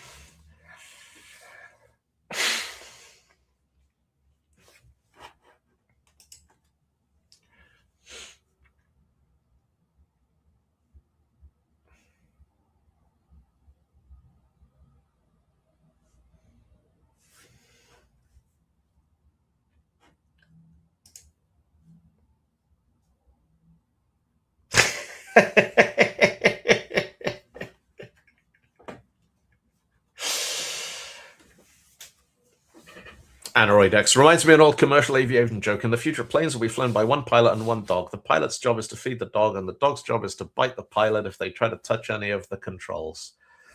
Llewellyn says, did you just tell the programmer to do that without telling the analyst that informs the architect that instructs the developer to add a line to the... Yes, I did. I know. This should have been a change request. The Prince2 methodology. I should have gone back to the original requirements analyst and had another conversation. Yeah, it's fine. That's, I mean, to some extent, that's a legit question, you know. One of the perennial questions of all the software projects that I've ever worked on and all the teams I've worked with is how much process, you know, at what point, how do you know the difference between I will just fix this and I need to make sure that this change is communicated with the whole team. And actually, this needs to go all the way out to potentially customers with, hey, we think it would be better if we did this. You know.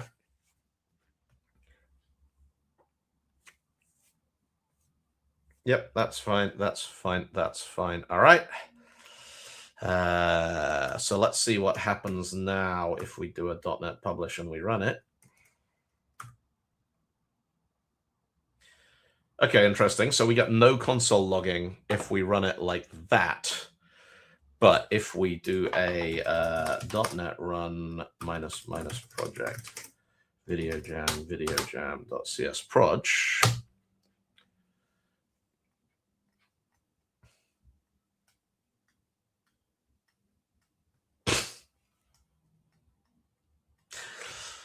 interesting. Still no output logging there.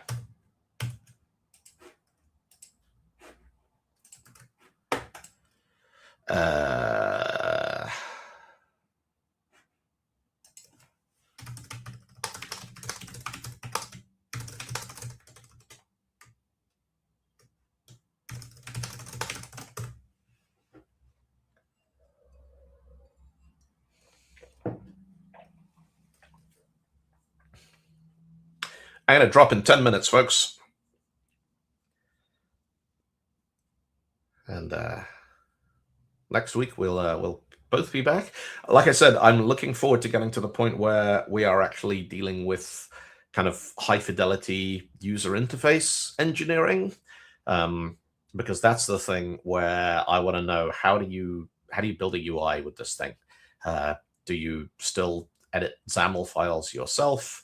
Do you give it Figma things? Do you give it screenshots?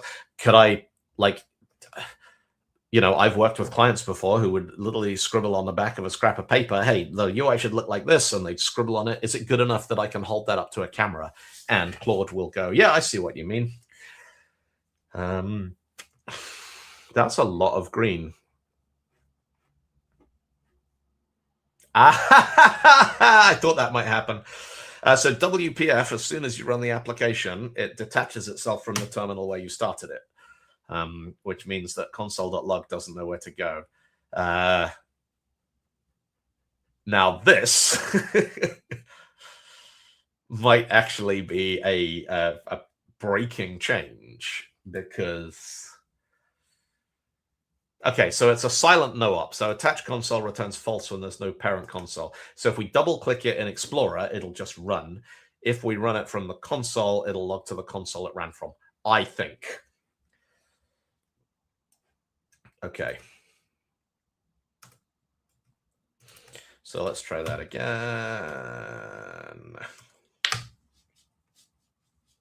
Cool. All right. So there's that, and now I'm going to do that load folder thing that we talked about, and I'm going to play that. And I'm going to play that, and it's going to freeze, and it's not going to do anything, and nothing is happening. There we go. 2, 3, 4, 5, 6, 7, 8, 9, 10, 11, 12. All right. All right, cool. Delta T 0.27 milliseconds. Doubt.gif. Maybe that's true. That's incredibly tight if it is. Like that rounds down to 0 expressed as milliseconds, so it's probably fine. Did you record the whole count, or did you have some? I recorded the whole count. I sat there for 6 minutes, and I went 1, 2 into a microphone, all the way up to 199, 200.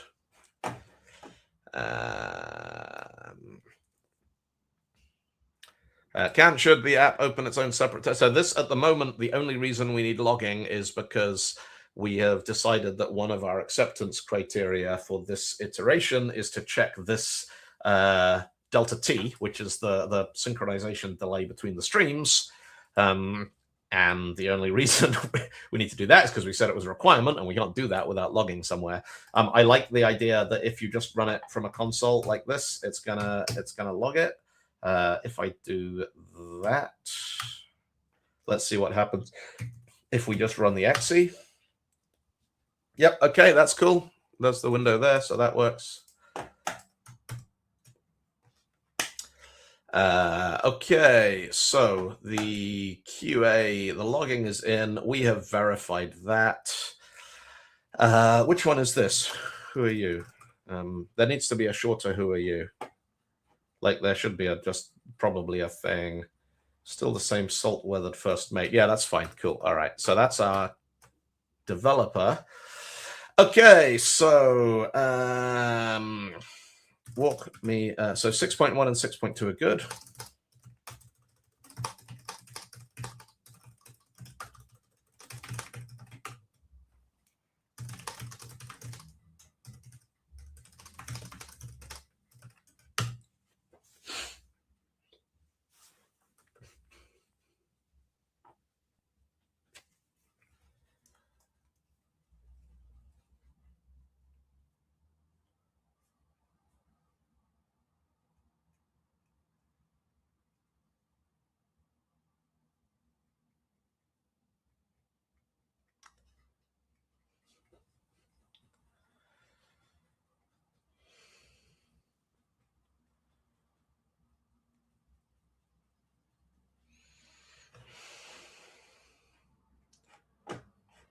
All right.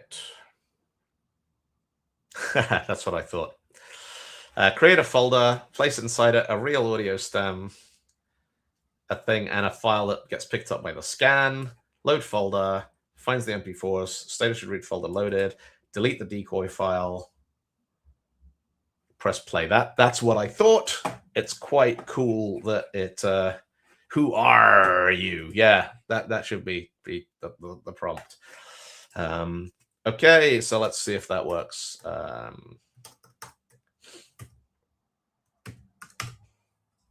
So what have I got to do? I got to load the folder. I'm going to open that folder there. Yep, that has loaded a bunch of stuff, including the video files. So now if I go into wherever my stems were, which is here, and let's rename one of those.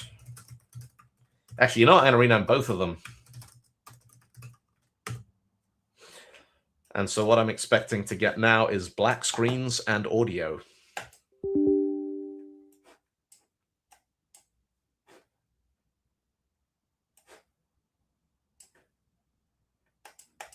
Hmm.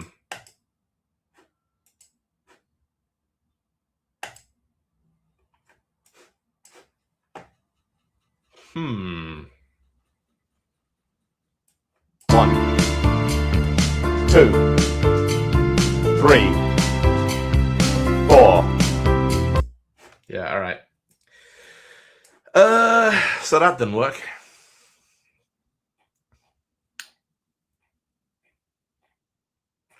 Okay.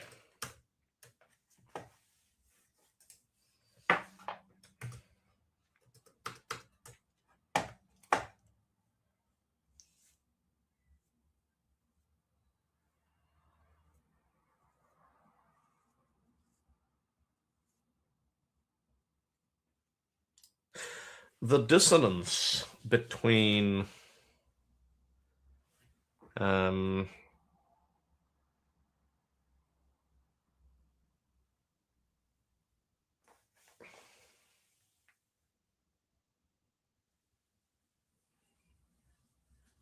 what the the steps here say is going to happen and what actually happens is kind of disconcerting. In almost a very human way, like it's confused, and it can't be confused because it's a probabilistic model that predicts tokens. So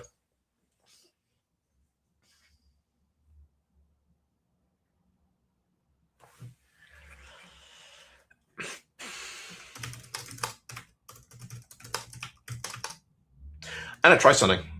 I wonder if it is possible to copy and paste a image into a Claude prompt. So if I load that folder, there we go. And now I go back over here and I rename those files. Okay. And now I click play. Okay.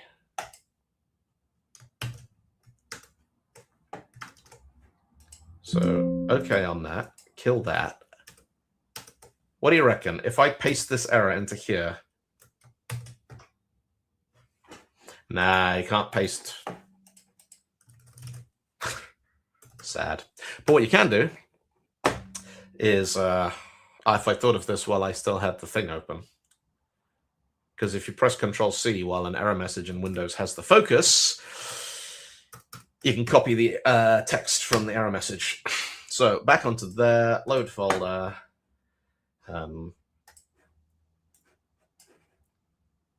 If you're watching this and thinking, he's taken a very long time to verify stuff that would be trivial to do if you just fix the code, I kind of agree with you, but that's not the point of the exercise. So if I grab that, Control-C on there, and then back to Claude and paste. Boom. Did you know you could do that? It's neat. Alt-V pastes an image into Claude code. Okay, that's neat. So image, Control-C, back to Claude code, Alt-V. Ah, thank you. Why would you be this smart and then not use Control-V for paste like every other application on the planet?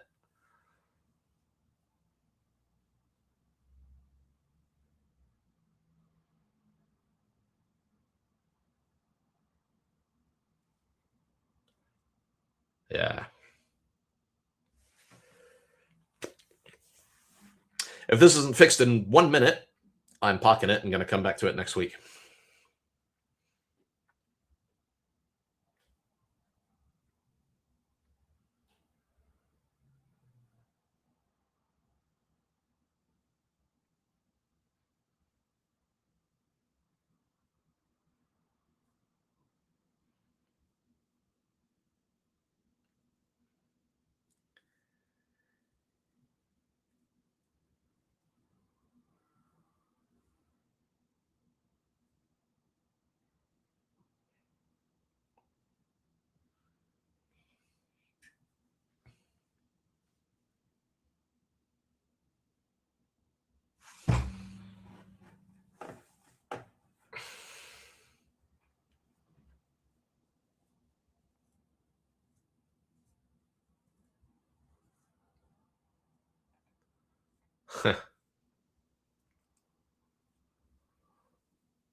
Defect report. Def 001. Yep.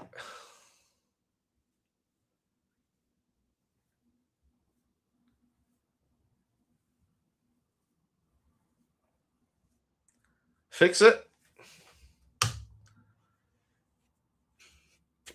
Yeah.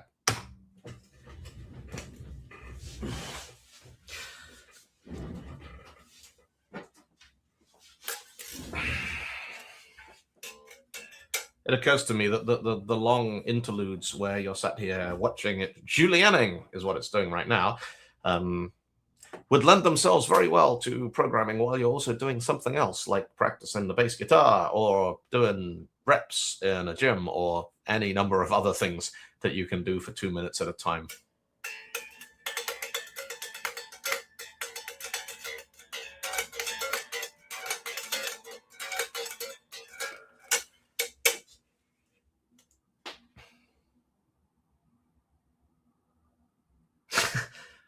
Petting the cat, sword fighting on rolly chairs.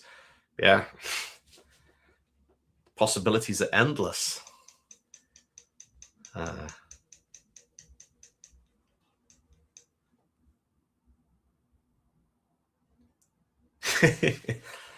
Multitasking is the glorious future. The AIs write code while we supervise them, which none of us will be able to get paid for. But in between watching the AI thing, you'll be able to make music that you can't get paid for.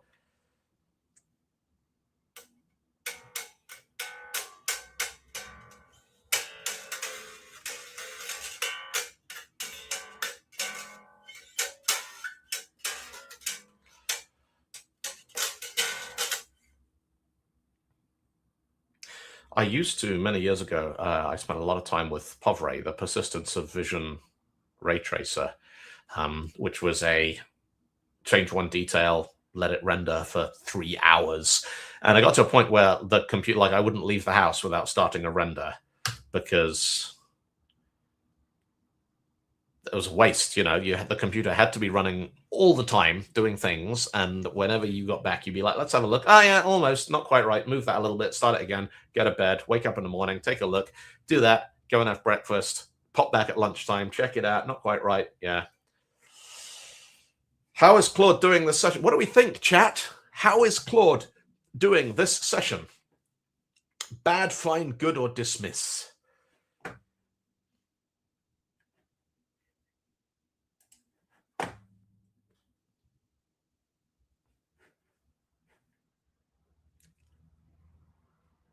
I mean, I'm thinking 3. It's yeah, seems all right. Fine or good?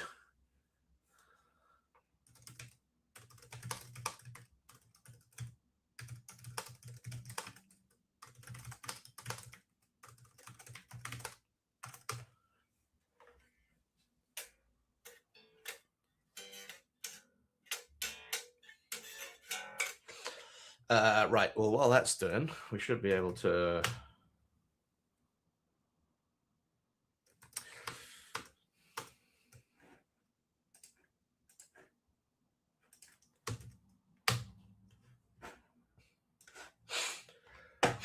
All right. Load folder. Yes. Fine. Back to here. Find a video file. Right click it. Or F2. Renamed. There's that. Okay. Hit play. The system cannot find the file specified. Let us check that has actually rebuilt.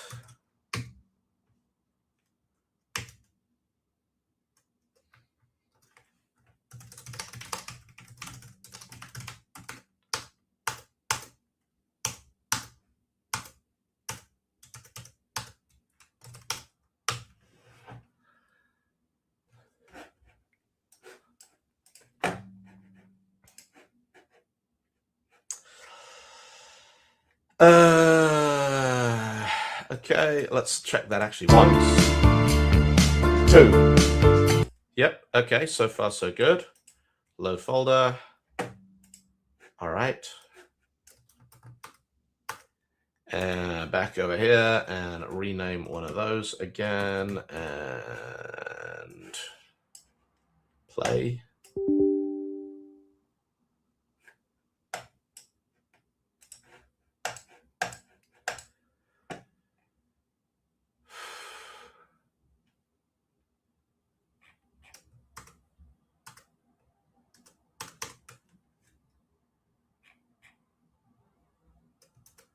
Ooh, did I just...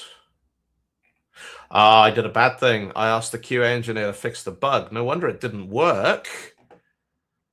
That's a pirate job, and we got the butler to do it.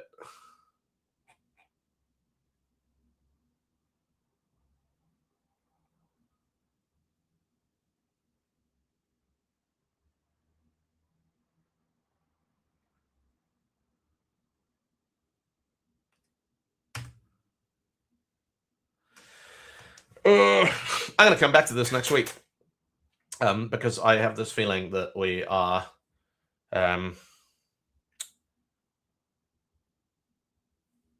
yeah.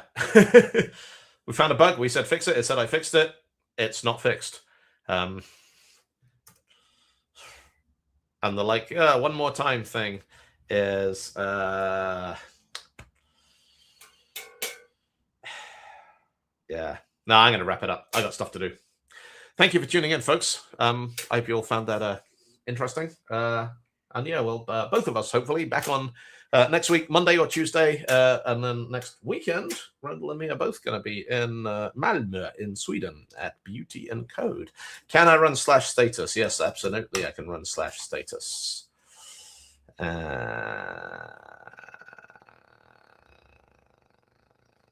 Huh? That's not what status normally does, is it? Usage. 70% of tokens used, yeah. Yeah, okay. Cool, all right.